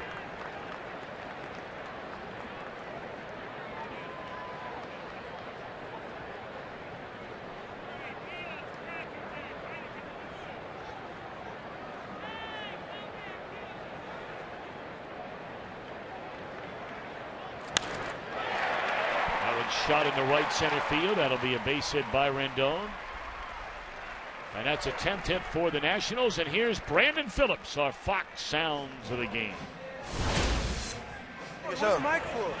I'm mic'd up today. Oh, man. We're going to talk to Brucey about Django. We're going to talk about everything today. I told you, man. My daddy always told me, man, if you ain't get dirty, that means you wasn't playing. Is that a real bow tie? It was like one of them snap-ons. It's not snap-on. I just hope that somebody else joins me today. I don't want to be one hit like 3 games in a row. Shoot, Ken Rosenthal doesn't do any clip-on. Not a chance. That is. Now, Ken, there was a time, I guess there was somewhat of a Cincinnati tie, correct me if I'm wrong here, with your bow ties, tied in with former Bengals linebacker Dhani Jones. Is that true? It is true, Tom. These ties all come from the Bow Tie Cause, which is Dhani Jones' nonprofit organization. Now, as far as Brandon is concerned, I have patiently explained to him more than once that it's not a clip-on. But I'll give you a serious side of Brandon as well, and just to show that he is not just a guy who jokes around all the time. We were talking yesterday about the WBC. He, of course, played for Team USA. And he said that he learned a lot watching Joe Mauer hit with 2 strikes, something Mauer does better than perhaps anyone in the game. And he learned, Phillips said, to take more pitches. And so far this season, it's working. Going into this year, Brandon Phillips was a .207 hitter with 2 strikes. This year, admittedly, it's a small sample, but he's a .296. That's a big difference. That is a big difference. And keep up the great stuff with the bow ties. Ken Rosenthal raising money today for MS. That certainly has been a cause that Ryan Zimmerman has gotten very much behind in his professional career. His mother was diagnosed with MS. He's got an event coming up in May. Going to be a concert. That's one of the great things, many of the great things that a lot of these players do. They get involved in charities and raising awareness. Runner goes, and they'll avoid the double play. Ozark will throw out Suzuki. And Davey Johnson staying aggressive here. Even with a 5-run lead, you're only in the bottom of the 5th inning. And now Dan Herron will bat with a runner at second and 1 out. Again, that's one of the advantages I feel that Davey has with his ball club is he's got athletic guys and guys that can do things, that can put guys in motion. You know, the Reds, on the other hand, they're really a station-to-station team. You got to sit back and wait for the home run. Despite being a very young team. Well, they are a young team, but there's things that you know, look at. They don't have guys that can steal bases. Yep. You can't really do a lot of hitting and running with them because there are a lot of swing and miss. You know, when they're going right, the Reds' offense is outstanding. They can be pitched to. Broken bat pop up and out of the reach of Votto.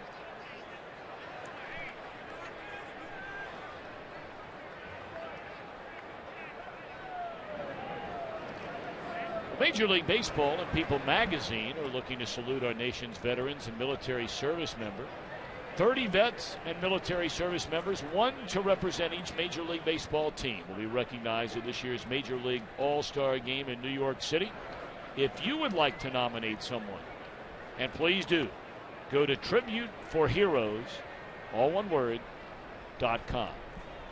Of course, the Major League Baseball All-Star Game from Citi Field in New York will be right here on Fox. You've been a big part of that, Eric Karros. I've had the opportunity to host the pregame and I shouldn't say host, but be on the set. Been in the dugout a few times. Yep. Was in there for that extra inning affair in New York a few years ago. Auto bobbles, but enough time to get Herring. 2 outs, and on the third goes Rendon. Have you been part of the, you know, that big red carpet thing? You being a Southern California guy, that seems like something that you would have some familiarity with. Yeah, unfortunately, I've never, fortunately or unfortunately, depends how you look at it. I've never been a part of that. Well, I like to focus my efforts on the game. I'm quite content there. Fox has afforded me that opportunity the last 6-7 years. That's awesome. Yeah, it really is. Thanks for asking, though, about what I enjoy doing. You're welcome. 2 away in the inning. Runner at third, and here's Denard Span. Span is 2 out of 3 with an RBI here today, and thought about it, takes down and in, ball 1.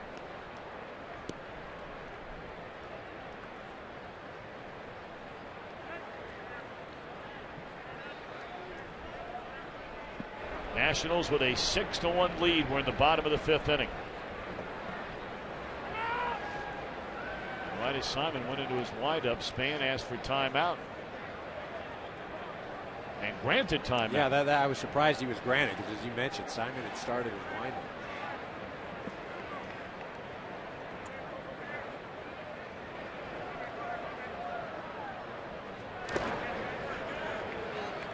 A nice pick right there. Prevented a run. Sirocco just one-hands that thing and able to pick that out of the dirt. Again, that gets by him. That's another run.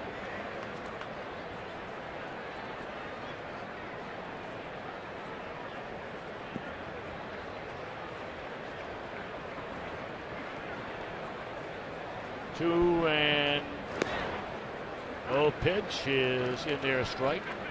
2-1 to Span.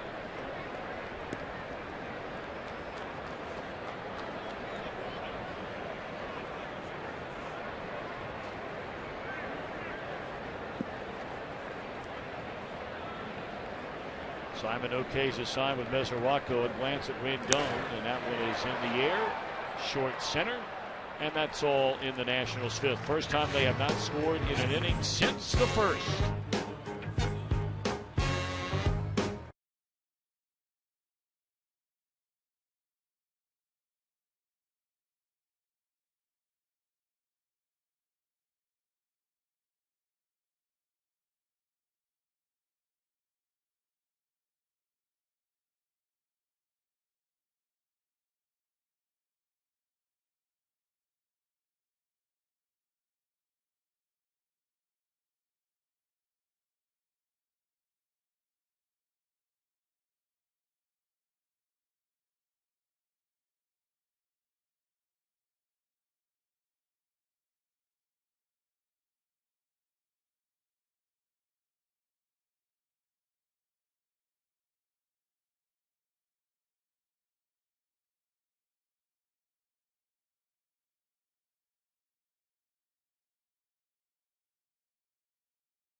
the official pain reliever of MLB. And by Taco Bell. Sometimes you gotta live Moss.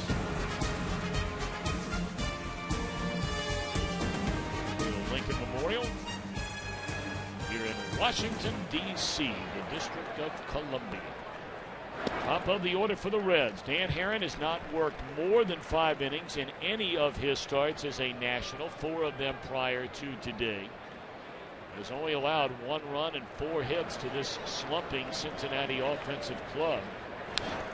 Shin-Soo Choo fouls it away. Now this is one guy who has not been doing much slumping. Last night was the first time since he joined the Reds, coming over in a 3-team trade from the Cleveland Indians, that he failed to reach base in a game. Well, coming into today, he had over a 500 on-base percentage, over a 500 slugging percentage. And when you add on-base percentage and slugging percentage, what do you get, Tom? You get OPS, over 1,000. But he's been great. I think he's done a lot more than anybody expected. I mean, I know he's a very good player, but I didn't think he would acclimate himself to the National League as quickly as he has so far. Of course, the Reds are very familiar with Choo, playing their in-state rivals, the Indians, during interleague play, the way it worked the last couple of years, and will continue to work for the natural rivals. The Reds and the Indians will play a pair of series again here in 2013. Choo not only played well against the Reds, he played great against the Reds. And that ball's in the air, well hit to deep right center field. And as if on cue, Shin-Soo Choo plays long ball to make it a 6-2 game. And Ken Rosenthal, not only Choo, a very good player so far, having a great season, as Eric mentioned, with the Reds. He is also a very fine young man and appreciative of everything that came his way while with Cleveland.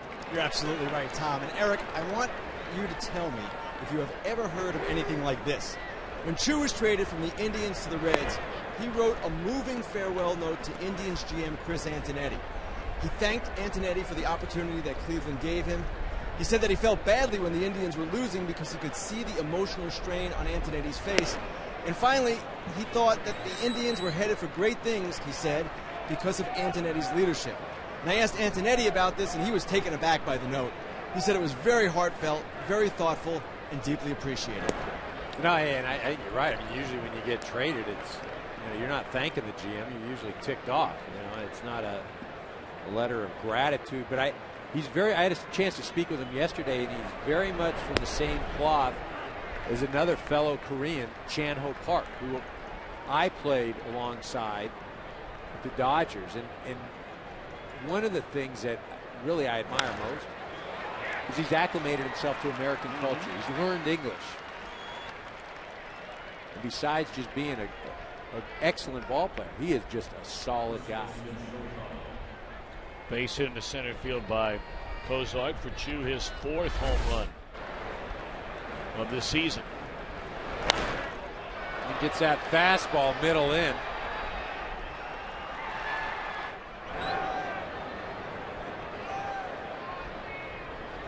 I think you mentioned it at the top of this inning, Tom. Dan Herron, this is an important inning for him just psychologically, because he has not, as you mentioned, not thrown 6 innings in any one of his starts this year. Hasn't been pitch efficient, has been averaging almost 20 pitches per inning. And I think for him just to feel like he's contributing, to feel like he's a part of this staff, he has thrown well up to this point, but this is a big inning for him. We got a long way to go in this game. This Reds team might be having a hard time scoring runs, but it is a top of the order. First batter in the inning. You put a run on the board, the home run by Choo. Kozart comes back with a hit. Now you're facing Votto, and you see much more efficient with his pitches so far today. Not great, but better. Certainly better than what he's been most of the time. That ball is smoked by Votto, but way out in front of it, foul. That's a 2-0 swing. Only left-hander in the Washington bullpen is Zach Duke.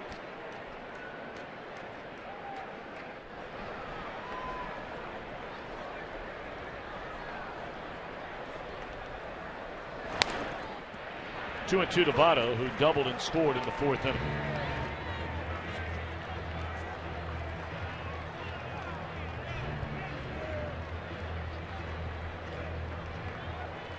Well, Davey Johnson will give Herron a little bit of rope, but not a lot.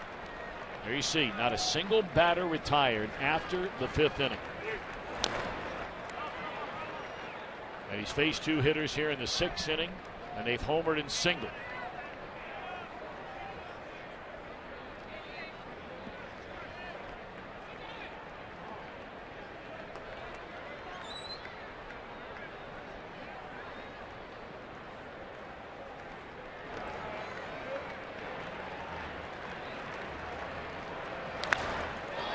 High drive into deep left center field, and Span will leap and get it.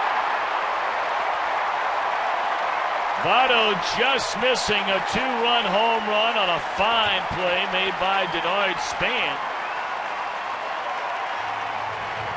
It almost looked by the time he got there like he didn't have to jump for the ball, but of course he's running full bore, and you don't have a lot of time to think about it. Well, he gets over there, he tries to time it, and he does a nice job. Gets up there, makes a fine catch.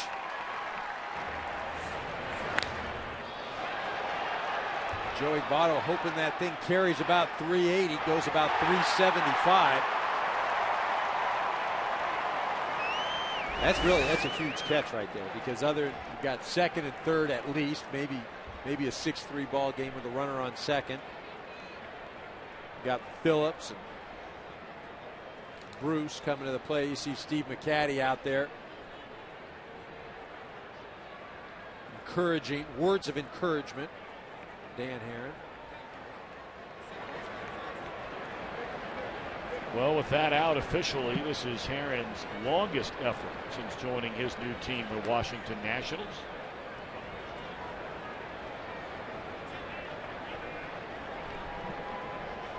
But 3 very hard hit balls in this inning. Yeah. Home run, single, and that catch by Span off the bat of Votto. Phillips, 2 hits, 2 at-bats today against him. His last base hit, a single to left field for Brandon, drove in Joey Votto for the Reds' first run.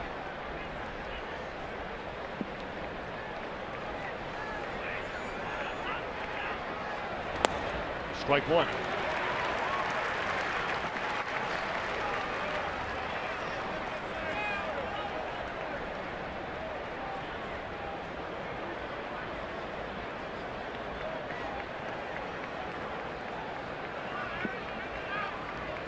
Phillips grew up in Atlanta, Georgia. His mom and dad still come to town frequently to watch him play. Very involved and active in their son's life. And 3 things you need to know about Brandon Phillips. He never had a sip of alcohol in his life. His favorite drink? Milk. And loves bowling. How about that? Yeah, 300 games.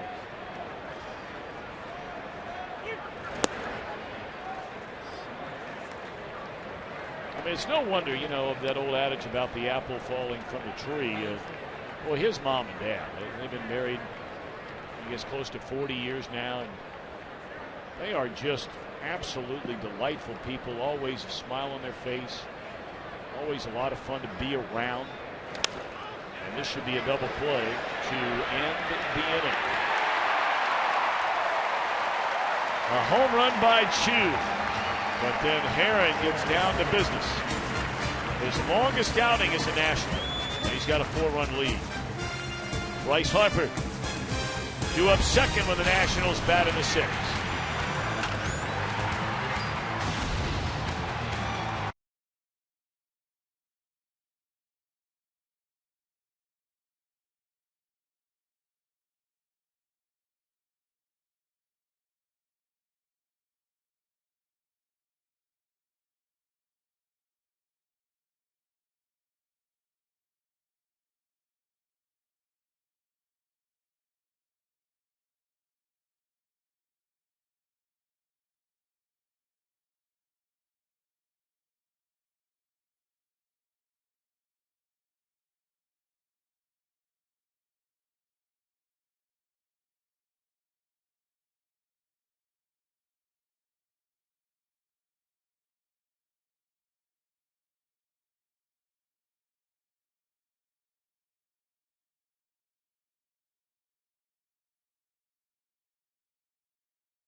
Include Atlanta and Detroit. Tigers have gone deep twice. Not the usual suspects, though. Johnny Peralta second and Omar Infante's first of the year. Detroit trying to pull within a half game of first place Kansas City. Phillies and Mets. Dominic Brown started the day, 5 for his last 26 before getting to fellow left-hander Robert Carson for his third of the year. John Mayberry Jr. has also gone deep in a big Philly lead as we get you back out to Tom and Eric. All right, Matt Vasgersian, thank you very much. 6-2 Nationals in front. They've already won the first 2 games of this 4-game weekend series, and now a 4-run lead. 2, 3, and 4 in the order against Alfredo Simon. His 3rd inning out of the Cincinnati bullpen behind starter Mike Lee.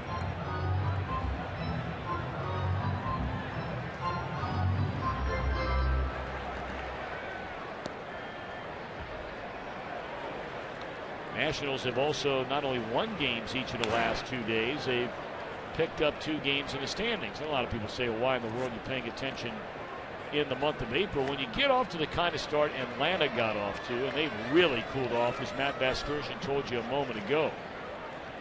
But sometimes teams can get so far in front that you're in that catch-up mode from way back very early in the year, and mentally that can be a tough hurdle for a lot of teams. Yeah, it can become a grind, and as you mentioned, teams can run away and hide, and the way the Braves started, it looked like they were just off to the races. But it's a long season. The Braves have suffered some setbacks injury-wise. Popped up short right center, and Chu's got it. You know, and that's the thing. You know, people talk about, you know, in the game getting high and low, and fans get frustrated. Every game is a live or die with the outcome. But if you do that as a player, if you live and die with each game, you're going to be done by June. And it's not that guys don't care, games aren't important in April, but it is a long, long year, and a lot can happen.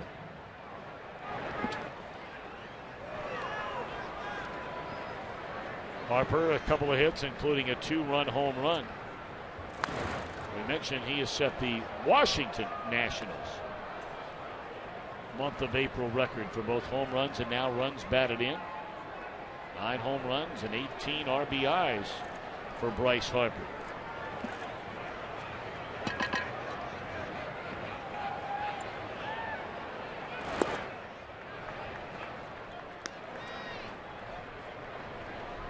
Of course, Harper has already had a couple of games this season where he's hit 2 home runs.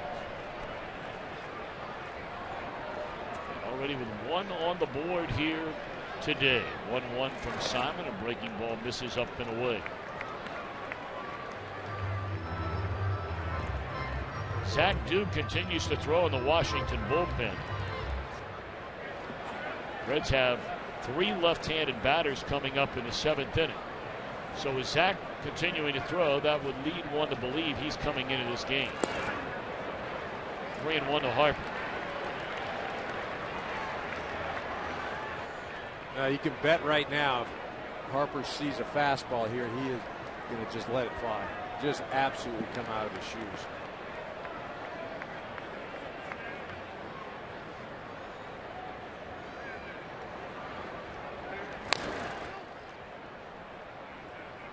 Go back to opening day. The Marlins in town. Harper's first opening day. A home run in each of his first 2 at-bats. And then last Saturday at Citi Field, a 2-run home run in the 3rd, a monster game-winning solo shot in the 8th. 4th time already. He's had a couple of home runs in a single game. 3-2 pitch and a roller foul.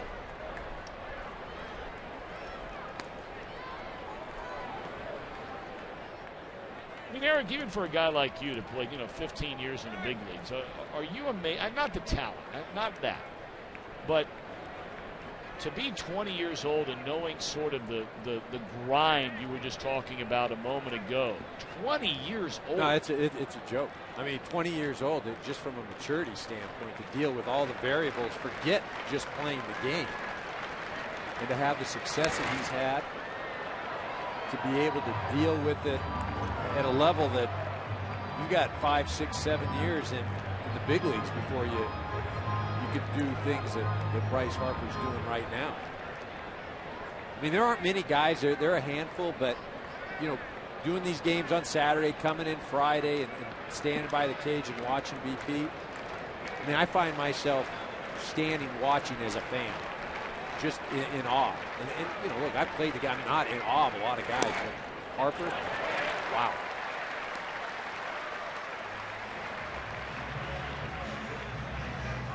Well, I don't think, Eric, you're the only one. Ken Rosenthal, Joey Votto apparently talked to you about right along the same thing. Yes, he did, Tom. And this was yesterday, unsolicited. Votto calls me over to his locker, and he tells me he's never thought there was a guy more likely to have long-term success than Bryce Harper. He said, barring something unforeseen, distractions, injuries, that this guy, he doesn't think can fail. And I was amazed that Votto said that. This is Joey Votto talking, a guy who's a serious student of hitting. But he basically listed a number of things that he loved about Harper. And then he told me a story from the first game of the series where the two of them are at first base. And Votto says to Harper, hit a home run. Next at bat, Harper hits a home run. Then Votto hits a home run and tells Harper, hey, it's 1-1. And guess what? Harper follows with a double. Pretty good. Not bad at all. That's good stuff.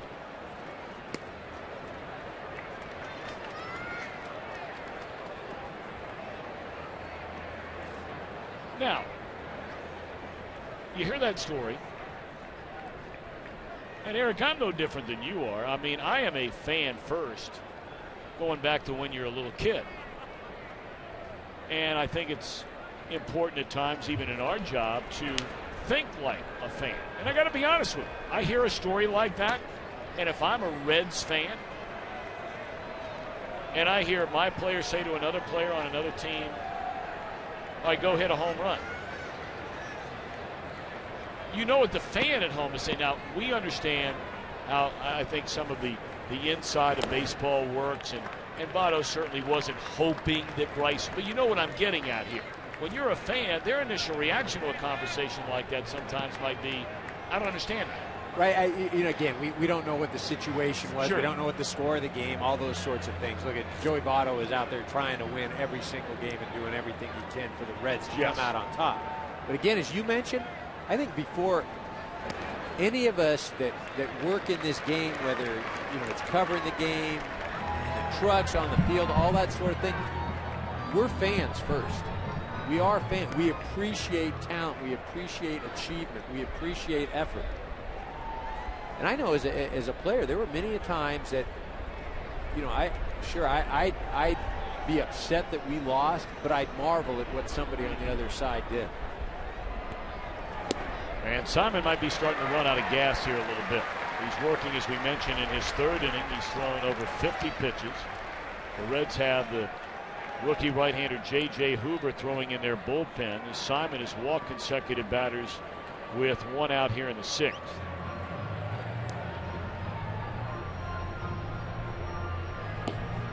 Well, we have a moment. Brian Price coming out to the mound. Let's peek ahead to Fox Saturday Baseball next week. Great matchup. Carlos Beltran of the Cardinals take on their division rival Milwaukee Brewers. The Nationals will be in Pittsburgh. Pirates have played very well of late. And the Baltimore Orioles will be in Anaheim to take on the Angels. Fox Saturday Baseball, different time next week. Presented by Budweiser. Returns at 3:30 Eastern Time. And Eric, where will you be? In Anaheim? You would think that. You would logistically, you would think that. But no, I'm going to be out in the Midwest. I'm going to see the Cardinals, the Brewers. They've been playing well. They got tripped up last night by the Dodgers. But I'll get to go see those NL Central teams be battle. Tell you what, the National League Central. Pretty good, huh? Well, they have played very well against the teams that many feel are the better teams outside of the Central. I mean, up until the last day or two, you had St. Louis, the Pirates, Reds, runners going. And a throw to third, and out at third is Harper. So perhaps the element of surprise, Davey Johnson thinking there. Starting both runners with one out in the inning and easily thrown out is Harper.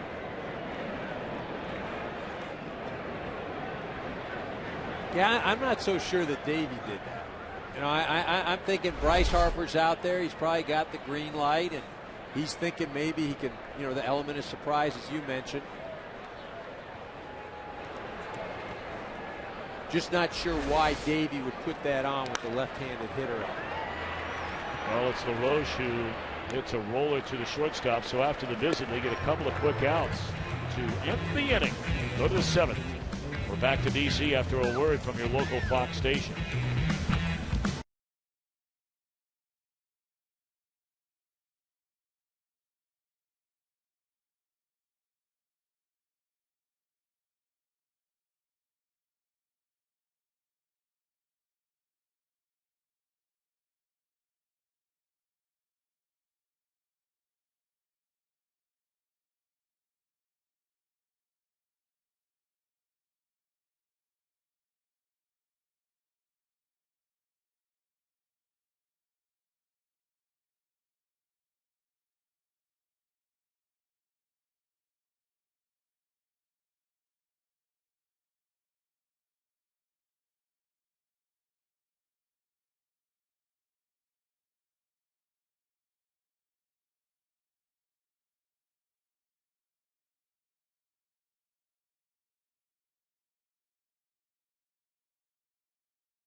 From Nationals Park, right along the meeting of the Anacostia and the Potomac Rivers. Here in Washington, D.C., left-hander, their only left-hander, the bullpen. Zach Duke takes over on the mound. That might be an area looking down the road the Nationals may want to address. Well, especially when you look at the Atlanta Braves, National League East. Left-handed hitters there. You got Hayward, and Freeman. Just somebody to kind of neutralize that. Now I know Davey will say, well, I've got some right-handers that get lefties out, but it's not the same. You're a left-handed hitter and you're facing a left-handed pitcher. That's a lot different than a right-hander that can get you out. Well, he's in there to face 3 straight left-handed batters, and Jay Bruce a fly ball foul. Well, now it's time for the Just for Men Auto Stop Foolproof Stat. And Dan Herron, we talked about his struggles, but threw the ball well here today. Yeah, he really did well. He gets in his 6 innings, which he hasn't done all year, was pitch efficient. And remember, had the big base hit to get things going. After 2 walks, put the Nationals on the board. Nice outing for Dan Herron. It would be, if the bullpen can hold it down, it would be his 2nd win. Well, there are 3 more innings to go here, and it's a 4-run game.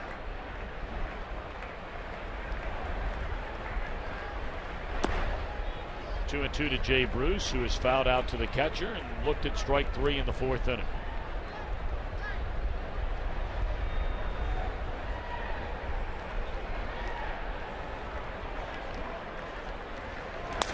Broken bat roller. Boy, just a sloppy play. That's the one thing the Nationals did the first 2.5 weeks of this season, and Davey Johnson was just livid. They've been better on defense, but some of that has crept up today. Well, you see that the flip there too from Espinosa. It's almost an underhand thing. He doesn't have to come from that far down. You don't have a fast runner, Jay Bruce. And that is, as you mentioned, it's sloppy. It's just getting lazy. That's all it is. And I get it. Sometimes you're standing around out there, but you have a responsibility to your pitcher, the rest of the guys out there. You can tell Davey is not happy. But now he's going to have to get another pitcher, I would imagine, loose in that bullpen. You have 2 more lefties. Swing and a miss by Xavier Paul, who took over for Chris Heisey, who was injured trying to leg out a ground ball back in the 2nd inning. 21 errors in 24 games for the Nationals, and this was among the best defensive teams, along with the Reds, in all the National League last year. Well, that's the thing. You know, the pitching, you can't control because you're going against hitters. Hitters may hit the ball, okay? Hitting, you can't necessarily control because you have somebody throwing the ball at you. But defense, you can control. Tyler Clippard, a right-hander, begins to get loose in the Nationals bullpen. Breaking ball away. It's 2-1 on Xavier Paul.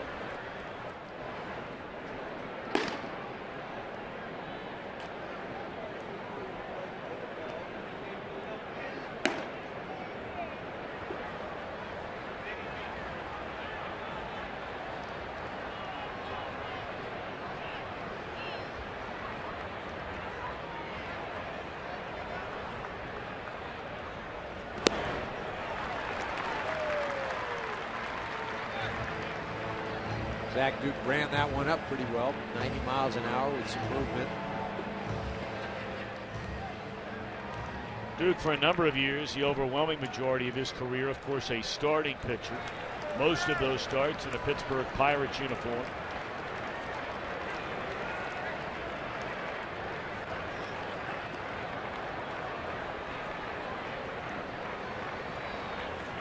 Two and two to Xavier Paul, choking up on that bat.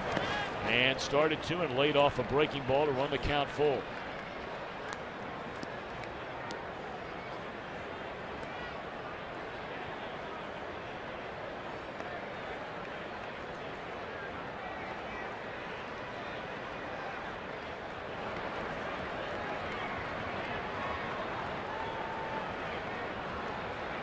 Three and two to Paul. Runner at second is Bruce, reaching on the air by Espinosa. All of a sudden, this becomes an important batter or two sequence here in this game. We're only in the 7th inning. It is a 4-run cushion for the Nationals. And there's ball 4. So all of a sudden, the left-hander Duke was brought on. Should have gotten it out. Sloppy play by Espinosa. Now a walk to Paul, and the Reds have 2 on with nobody out. Fox Sports sends our sympathies to everyone affected by last week's tragedies, both in Boston and West Texas. Please support onefundboston.org for those affected in the Boston area.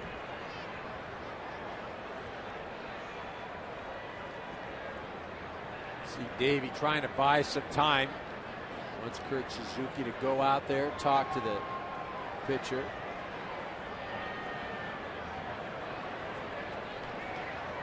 A little surprised that they went with the breaking ball 3-2. Didn't really understand that. You don't want to put him on. You put base runners out there. You've got Frazier on that Cincinnati Reds bench. Right-handed hitter. Got some options. So Hanahan the batter. I'm sure they're looking at Frazier getting closer to that pitcher spot, I would imagine.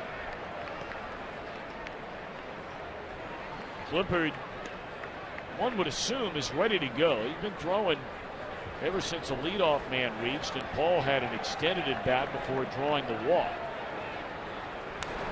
Well, Hanahan had a good pitch to hit right there and fouled it straight back. Hanahan has bounced to second as an infield hit.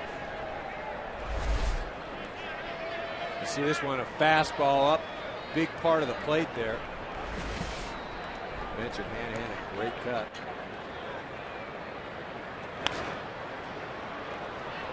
Off the third base side, not a play. And Zach Duke gets ahead of Jack Canahan at 1 ball and 2 strikes.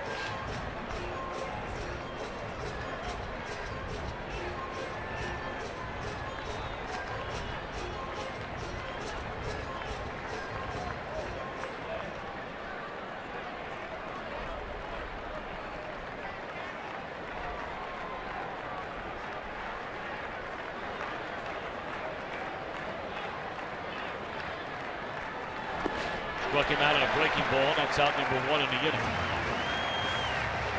Well, the right-handed batter coming up does Davey Johnson. They'll get Zach Duke, or they leave him in to face Devin Mesoraco.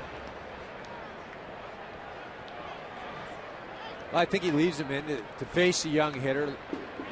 Double play candidate right here.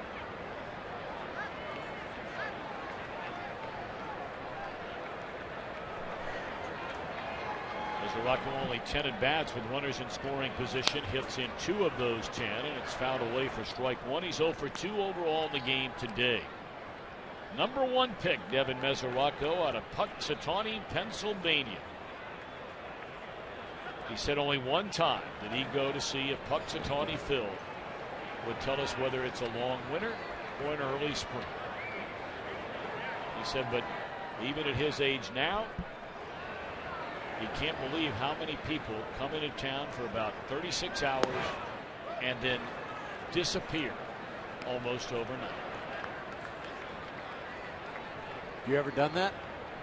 Have you ever gone to see I have not. Punxsutawney? Have you? It's on the bucket list. We got to touch base with Devin Mesoraco. Maybe he can just crash over at his mom and dad's house. High fly ball down the right field line. Worth drifting, and he's got it for the second out. Bruce will tag up and advance on to third. So now Todd Frazier will be announced as the pinch hitter.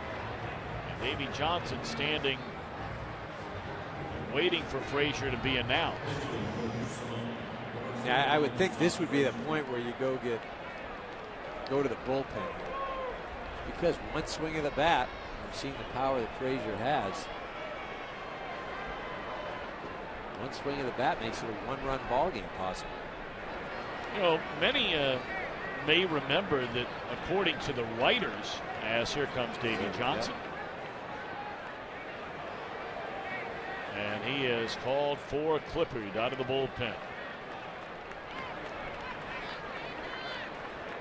So a big at bat coming up in this ball game. We'll be back.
2 outs here in the 7th inning. And Davey Johnson has replaced Zach Duke with the right-hander Tyler Clippard, the Nationals' all-time leader out of their bullpen in relief strikeouts and holds. That's become an important stat here in recent years. Hey, you saw he's got quite a few walks, but the reason he gets himself into trouble, he is wild. The opponents are only hitting 100 against him. You don't square the ball up very often. So runners on the corners, 2 outs. Todd Frazier, a lot of popping at bat, digging in, and here it comes from Clippard. It's high, ball 1. Well, much like the Reds have the worst road record in baseball. Frazier, big-time numbers at home, virtually nothing on the road. We were starting to say before we went to break, the writers voted Bryce Harper the National League's Rookie of the Year last year. The players voted Todd Frazier the National League's Rookie of the Year last year.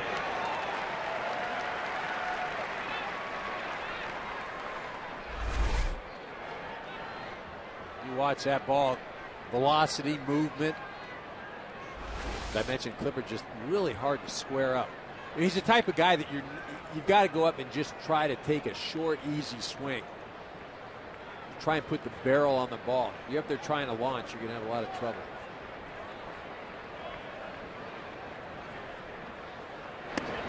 Fastball up and in.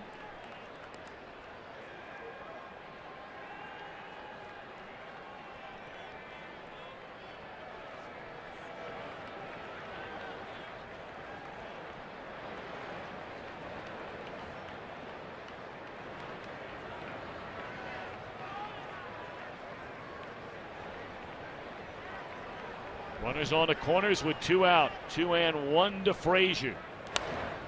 And swung on and fouled back out of play. A fastball ran in on him.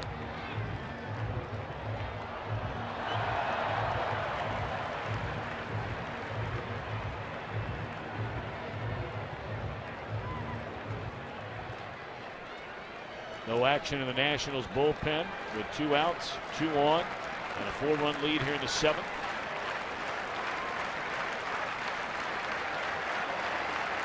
Two balls and 2 strikes to Todd Frazier.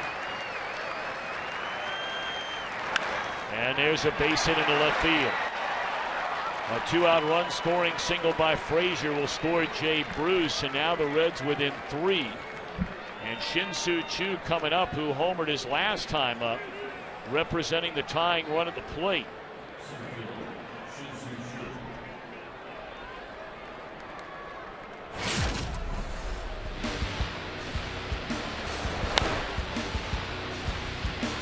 That was the last at bat. It's Danny Herron, a fastball, middle in. Again, with a swing like that, we got ourselves a tie ball game right now. Again, remember, leadoff hitter of this inning, error by Danny Espinosa, started the whole thing. Chu waiting, and it's taken high, ball 1. Reds have scored now in 3 of the last 4 innings. You might say, well, big deal. They're down by 3. Well, considering the way the last 2 games went, it is a big deal. Chu has been very good early on in these situations. 2 on, 2 out. And Clippard to the plate. Little roller foul.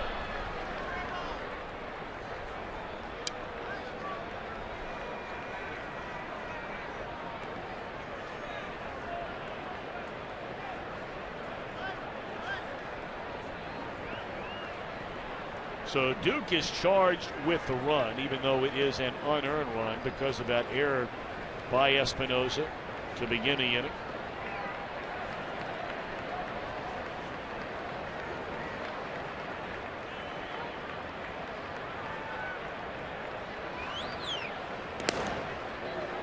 Two balls and a strike.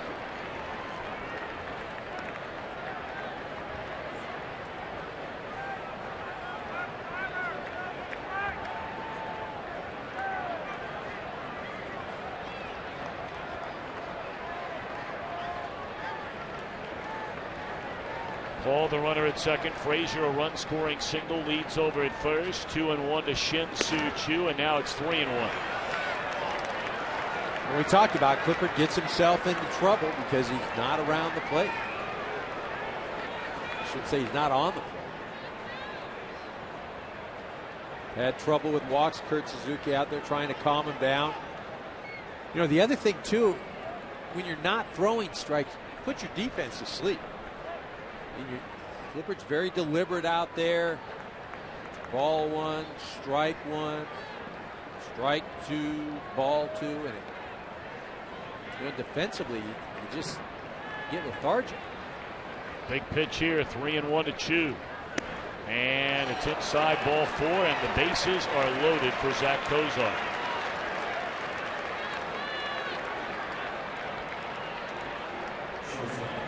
Kozar has only seen Clippard 2 at-bats in his career. Has a hit in one of the two. Now Steve McCatty, the pitching coach, will visit Clippard on the mound, who has come in, allowed a 2-strike run-scoring single to Todd Frazier to make it a 3-run game, and follows out with a walk to CIN Chu, putting the tying run at first, bringing the go-ahead run to the plate.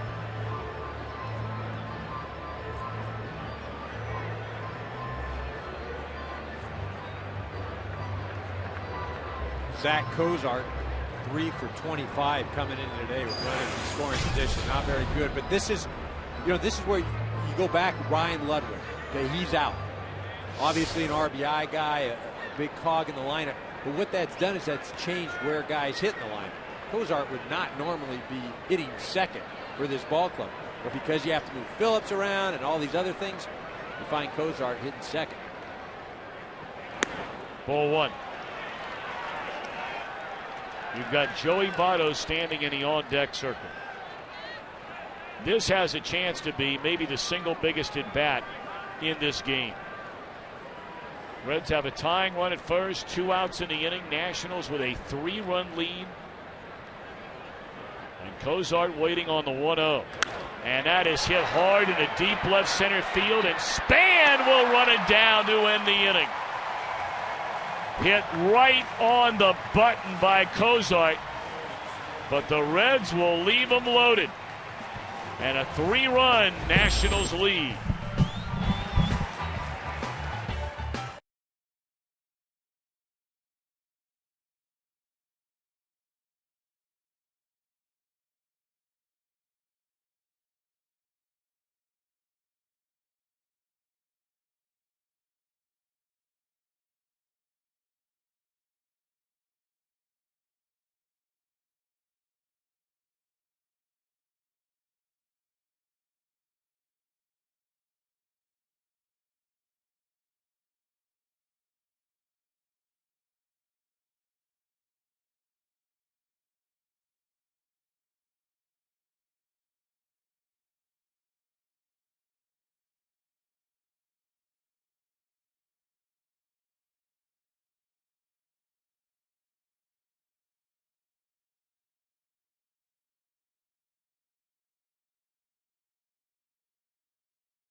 Happened in Detroit. Justin Upton at it again, his 12th of the year. He's 2 home runs shy of tying the major league record for home runs in April. And Tom Brenneman, nobody in Phoenix wants to hear about it. Well, you're not lying about that. There was talk about the Diamondbacks moving Justin Upton a couple of years ago. But you know what? Eric, I don't know how you feel. I mean, the bottom line is, yes, Upton is a young man, only 25 years old. But the last couple of years, he has not played all that well for the Arizona Diamondbacks. Well, not with the Diamondbacks hitting wanted. And it's one of these things where if you're not producing in a certain place, maybe you have to go elsewhere. And just because you flourish elsewhere, the bottom line is you weren't doing it in Arizona, you weren't doing it at your respective team. Go somewhere else. I mean, it's not a knock on the Diamondbacks or the GM or anything like that. It wasn't working there. If you're wondering, Upton did not hit his 12th home run last year with the Diamondbacks until the month of September. I mean, there's no question that, look at the state of mind. There's a number of reasons why a player will produce. And at the end of the day, you've got to be happy. You've got to feel like you're wanted. You've got to feel like you're being counted on, like you're a big part of the team. And, for whatever reason, that wasn't the sentiment or the feeling that Upton had in Arizona. J.J. Hoover. Reds have huge hopes for this young man. They believe he has a chance to be perhaps their closer one day, depending on the future of Aroldis Chapman. They got him final week of spring training. The Atlanta Braves were looking for a third baseman with the injury problems a year ago, and the Reds traded away one of their highly touted prospects, Juan Francisco, to the Atlanta Braves in exchange for Hoover. Frazier remains in the game to play third base. Simon gave him 3 innings out of the bullpen, 4 hits and 2 runs. He and Desmond to lead things off.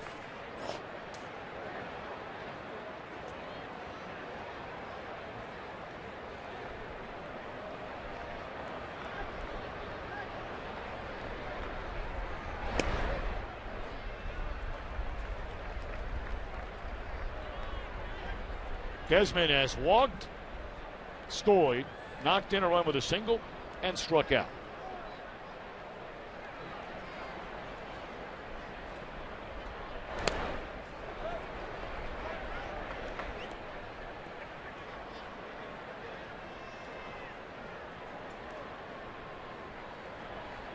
Nationals have Drew Storm, the hard-throwing young right-handers, come all the way back from serious arm surgery to get loose in their bullpen. He is now setting up Rafael Soriano down in that bullpen. He's had some ups and downs so far earlier in this year. He's had some opportunities to close as well. And Soriano needed a day. 2-2 pitch. Just blew him away with a fastball. 1 out. Major League Baseball on Fox is sponsored by Avis. It's your space. And by Chevrolet. Find new roads.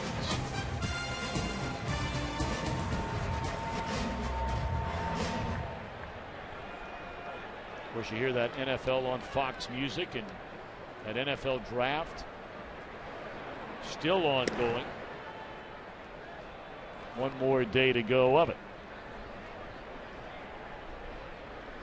Big article in the paper here the other day. People marveling about the healing of Redskins quarterback Robert Griffin III. What an unbelievable rookie year he had last year for the Redskins, getting them to the playoffs, and injured, of course, in the playoff game. And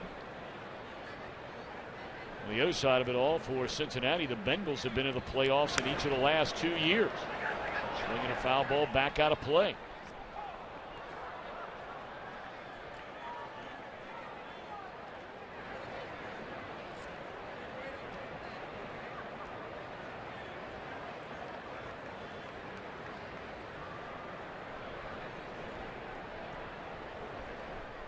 Two-one pitch.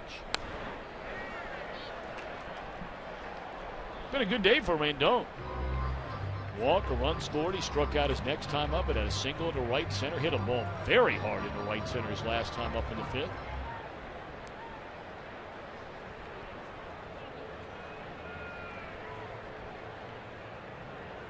Two.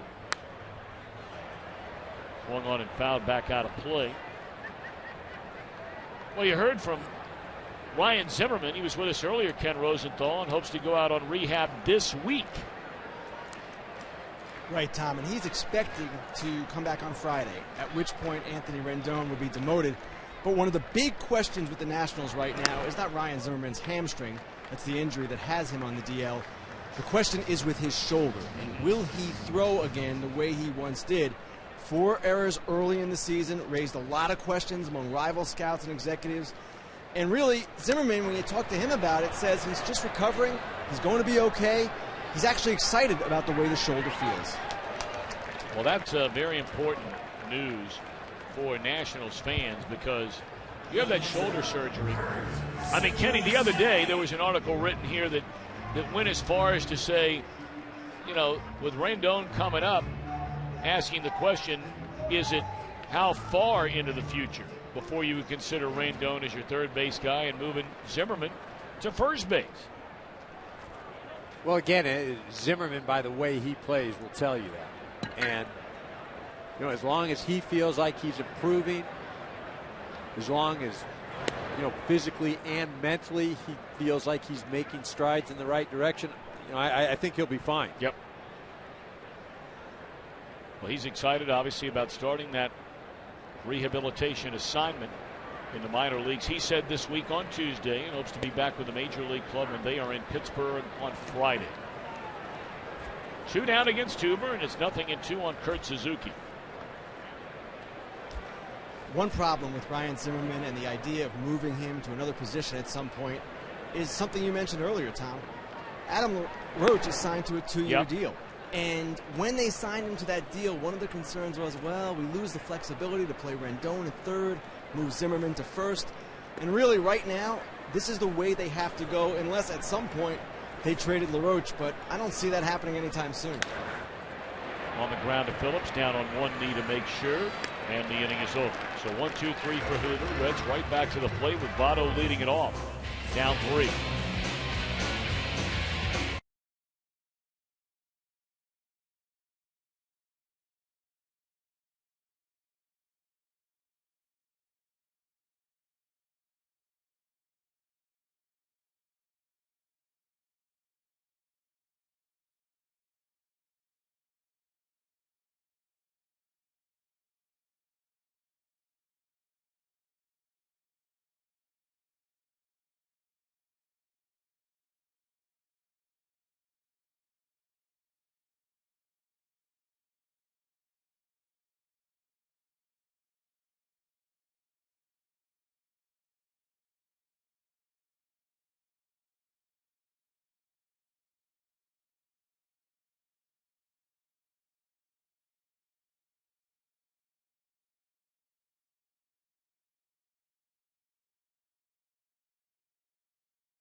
Chevrolet. We welcome you back to Nationals Park.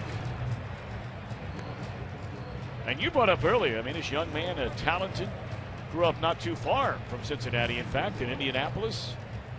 Drew Storn has come all the way back from serious arm surgery, and of course he was the closer for this Nationals team before he got hurt, and then they made the decision to go get Rafael Soriano.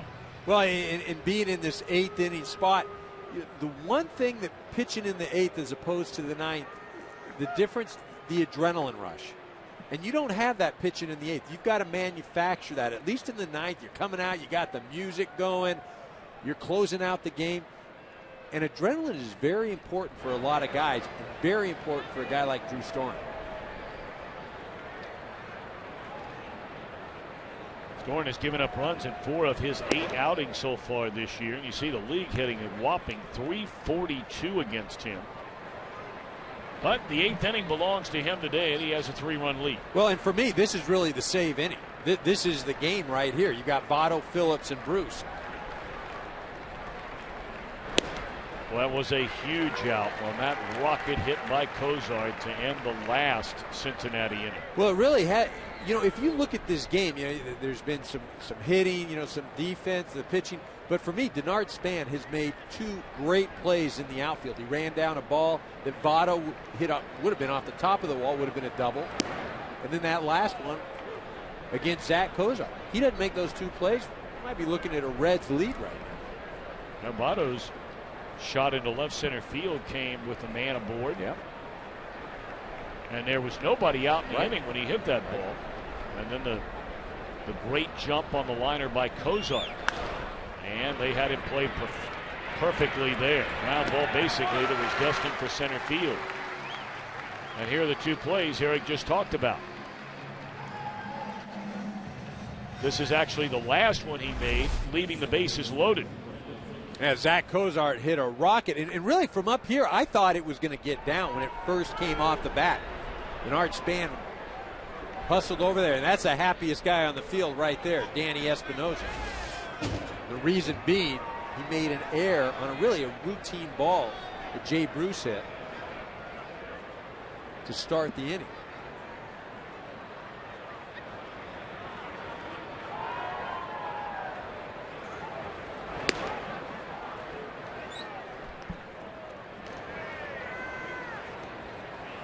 So now Phillips, who's 2 out of 3, knocked in a run with a single back in the 4th inning. 6 runs, 10 hits for Washington, 3 runs, 7 hits for Cincinnati.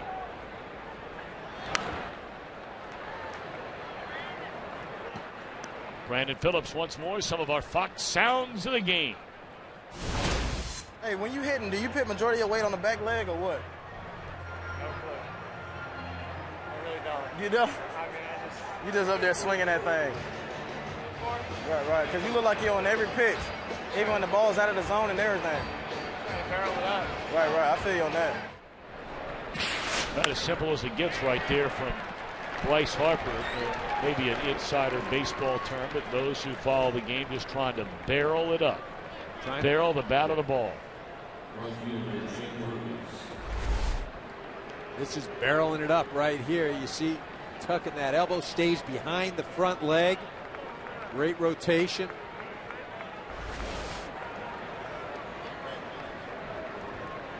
But it's not that simple. It's not that simple. Oh, just put the barrel on the ball. It's difficult. That's easy to say, and it's very simple. There's a lot more involved in that. Brandon Phillips gets his 3rd hit of the afternoon, and now it's left-handed batting Jay Bruce, who has just 1 home run this year.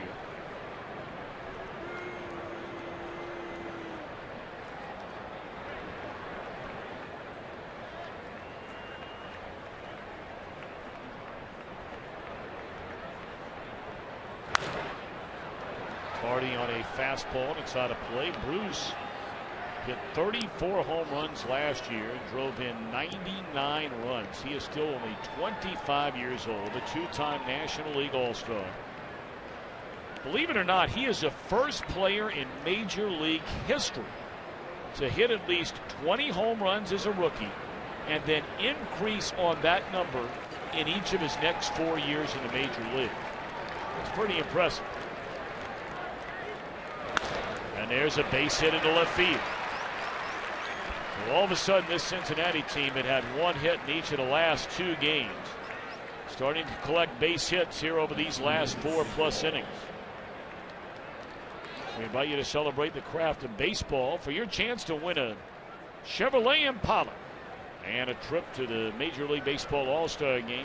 You can visit ChevyBaseball.com.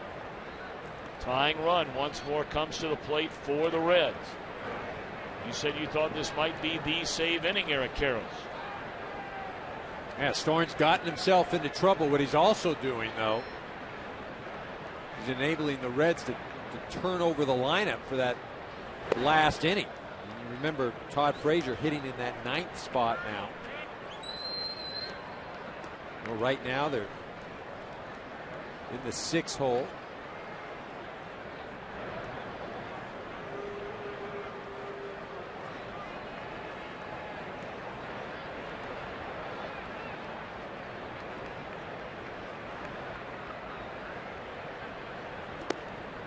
That's in there, strike 1-1.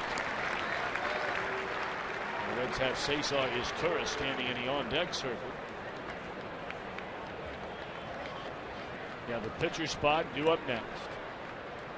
Then you're down to Mesoraco, and should they get any further than that, as Eric mentioned, you'd be at Todd Frazier, who came off the bench to deliver a run-scoring single in the last inning.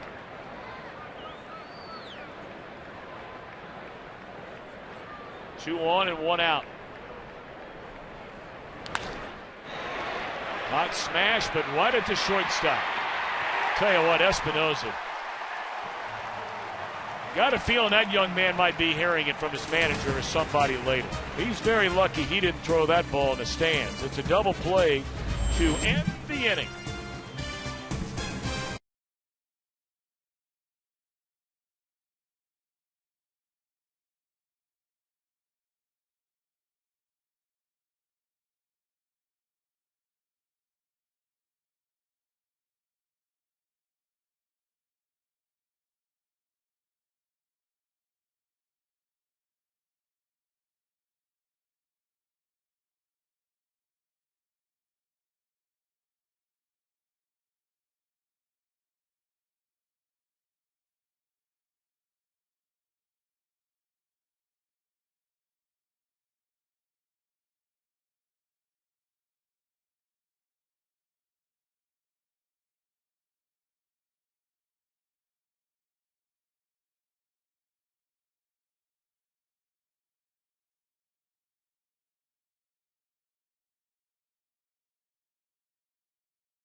Six to 3. Tom Brenneman, Eric Karros, our entire Fox crew. Thanks for joining us here on this Saturday afternoon. A beautiful day in D.C. And we talked about both of these teams. Unfinished business, the mantra when this season began after tough playoff losses last year. And so far, the Nationals have just been the better team in this series on this weekend. Well, in this series, in this weekend, and again, earlier in the year, it was all Cincinnati Reds. And so, for me, look, at these teams are going to go through stretches throughout the year, but both of these teams I expect to be in the postseason. The Nationals right now, starting to swing the bats a little bit better. The Reds, they've had injury issues. They've had guys that haven't got hot yet. But I expect both of these clubs, especially because of their pitching, they're going to be there in October. Well, we take a look at our Fox game summary. Harper and Worth, a big day right in the middle of that lineup. Dan Herron, his most lengthy start, and this his 5th since signing on with the Nationals. And Shin-Soo Choo, been on base a couple of times, including a home run. Yeah, and one other thing that I think needs to be mentioned, Denard Span and what he's done out in center field today. 2 huge plays for the Washington Nationals. Well, here's a welcome sight for Reds fans. I mean, this is another big injury they've had to deal with, and that is what many consider to be, if not the best, certainly one of the best left-handed setup men in all of baseball over the last 5 years. Sean Marshall, he had some fatigue in that left shoulder in spring training. He has pitched 1 inning this year, a perfect inning. They shut him down for a little while. He's made rehab stints down in AAA Louisville, has pronounced himself fit and ready to go, and he was just activated off the disabled list prior to the game here last night. Quickly ahead of Lombardozzi, who's off the Nationals bench. 0-2.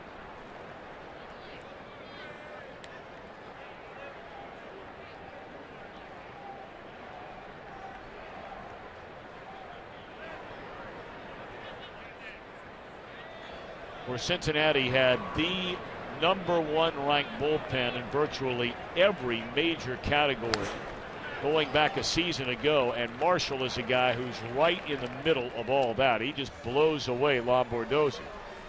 Today's game sponsored by Lowe's. Lowe's never stop improving.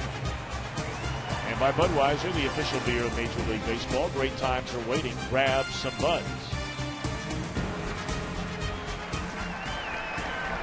Nice round of applause. The crowd appreciating not only the 2 hits and an RBI, but today, more importantly, the 2 very fine defensive plays, game-saving plays, perhaps, made by Denard Span. I think you hit it right on the head when you talk about game-saving plays.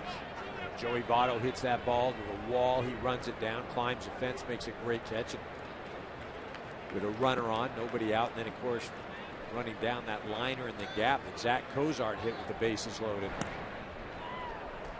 Did that in the 6th and 7th inning, respectively.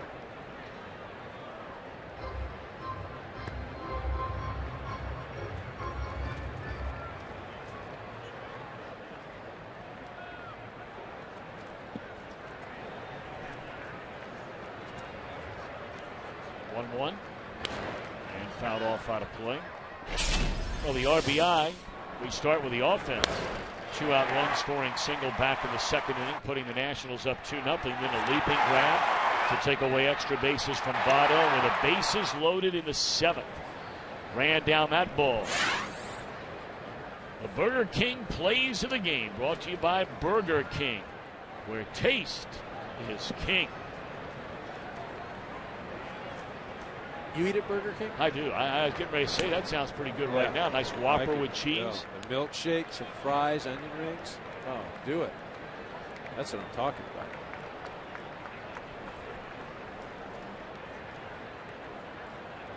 Two and two to count on Span.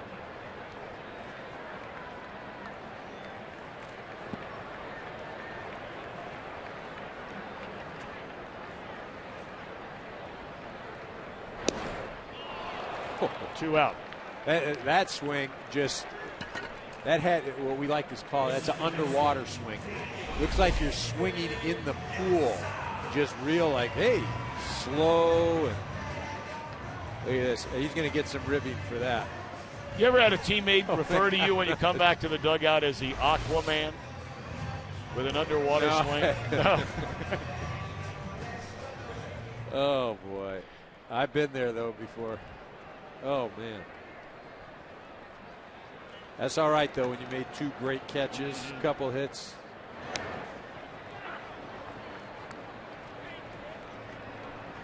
Marshall looks very sharp. Yeah, he does. Again, this is his first time back. He has only pitched one inning this season for the Reds.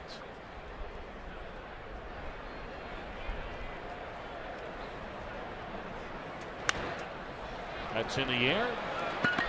And Phillips will trap it. So the native Virginian, Sean Marshall, returns close to his hometown with a perfect 8. Here we go in the 9th. Soriano trying to nail it down.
Chevrolet. I'd like to thank our producer of today's game, Carol Langley, our director, John Moore, our associate director is Brian Biederman, and our broadcast associate, Mike Streck. We thank our entire crew coming your way from Nationals Park. Scott Studley Snyder, the pride of Upper Arlington, Ohio, our statistician up here in the broadcast booth today. So here we go with Cesar's Turris. And a pop-up on the first pitch by Soriano. And nearly a pretty nice catch made there, but just a little bit short. Soriano, nearly 150 career saves with 4 different teams. But this is only the second time in his career where he begins a season as the guy, as a closer down in a bullpen. You know, he's not one of those guys that's going to blow you away either with the fastball. He's a location guy. He's 91, 92 maybe. He's got to hit his spots. Ball hit a pretty fair piece by his Turris, but it's 0-2 foul. Reds are down by 3, batting here in the 9th inning. Well, the Reds left Cincinnati on an absolute roll. They had won 8 out of 10 on a homestand.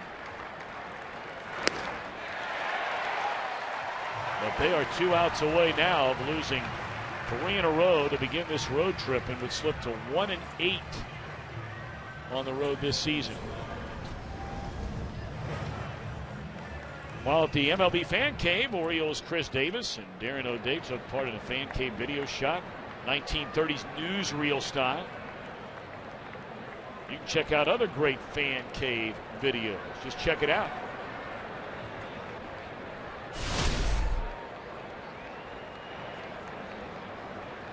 Now Devin Mesoraco, the Reds somehow, some way trying to find a way to get these 2 batters in front of Shin-Soo Choo aboard. Down by 3.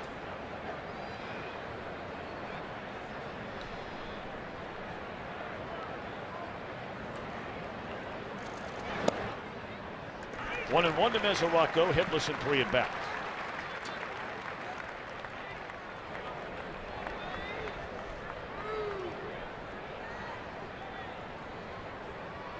Dusty Baker had said to us before this series even began, you know, you worry about teams that are not playing well, that are really struggling, especially going into their ballpark. It's one thing to get them at home where they're scuffling and then they come to your place and they're having a hard time. But he said this is obviously a very talented Nationals team. They were having a woeful time over the prior 2 weeks before the Reds came in. They were swept in the series before Cincinnati got here by the St. Louis Cardinals. There's a rocket off the bat of Mesoraco. 2 out. Well, and it's one thing when you run into a team that hasn't been playing well, things haven't been going their way. But it's another thing to couple that with it being one of the best teams in baseball. You just know that they're going to get hot. And you watch this ball is just a rocket. But again, when it's going right for you and it's going right for the Nationals, that line drive, boom, it's caught by the shortstop. So Cincinnati down to its final out of the game. And there's Frazier, who came up with a run-scoring single off the bench in the 7th inning. 6 runs, 10 hits for the Nationals, 3 runs, 9 hits for the Reds. And a crowd of nearly 39,000 anticipating the final out.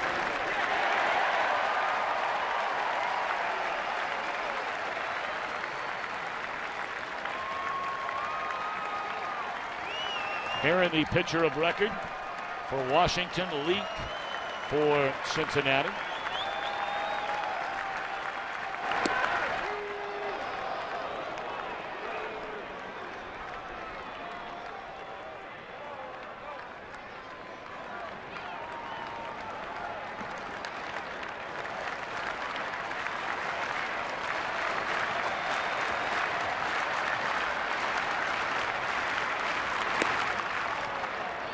Three and one. Soriano has not given up a run in each of his last 5 outings. In fact, he's not allowed a hit over his last 3. Had a couple of bumps in the road very early on, one of them against the Cincinnati team. And now a strike away.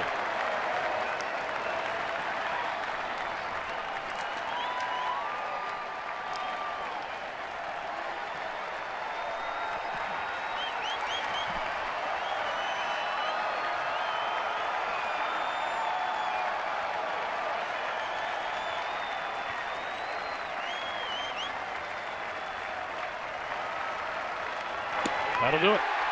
So the Washington Nationals have made it 3 in a row against the Cincinnati Reds, getting a 6-3 win here today. Here the winner, Soriano the save, Leak the loser. Matt and Vince standing by from the MLB Network studios. Have a great weekend, everybody. Thanks for being with us.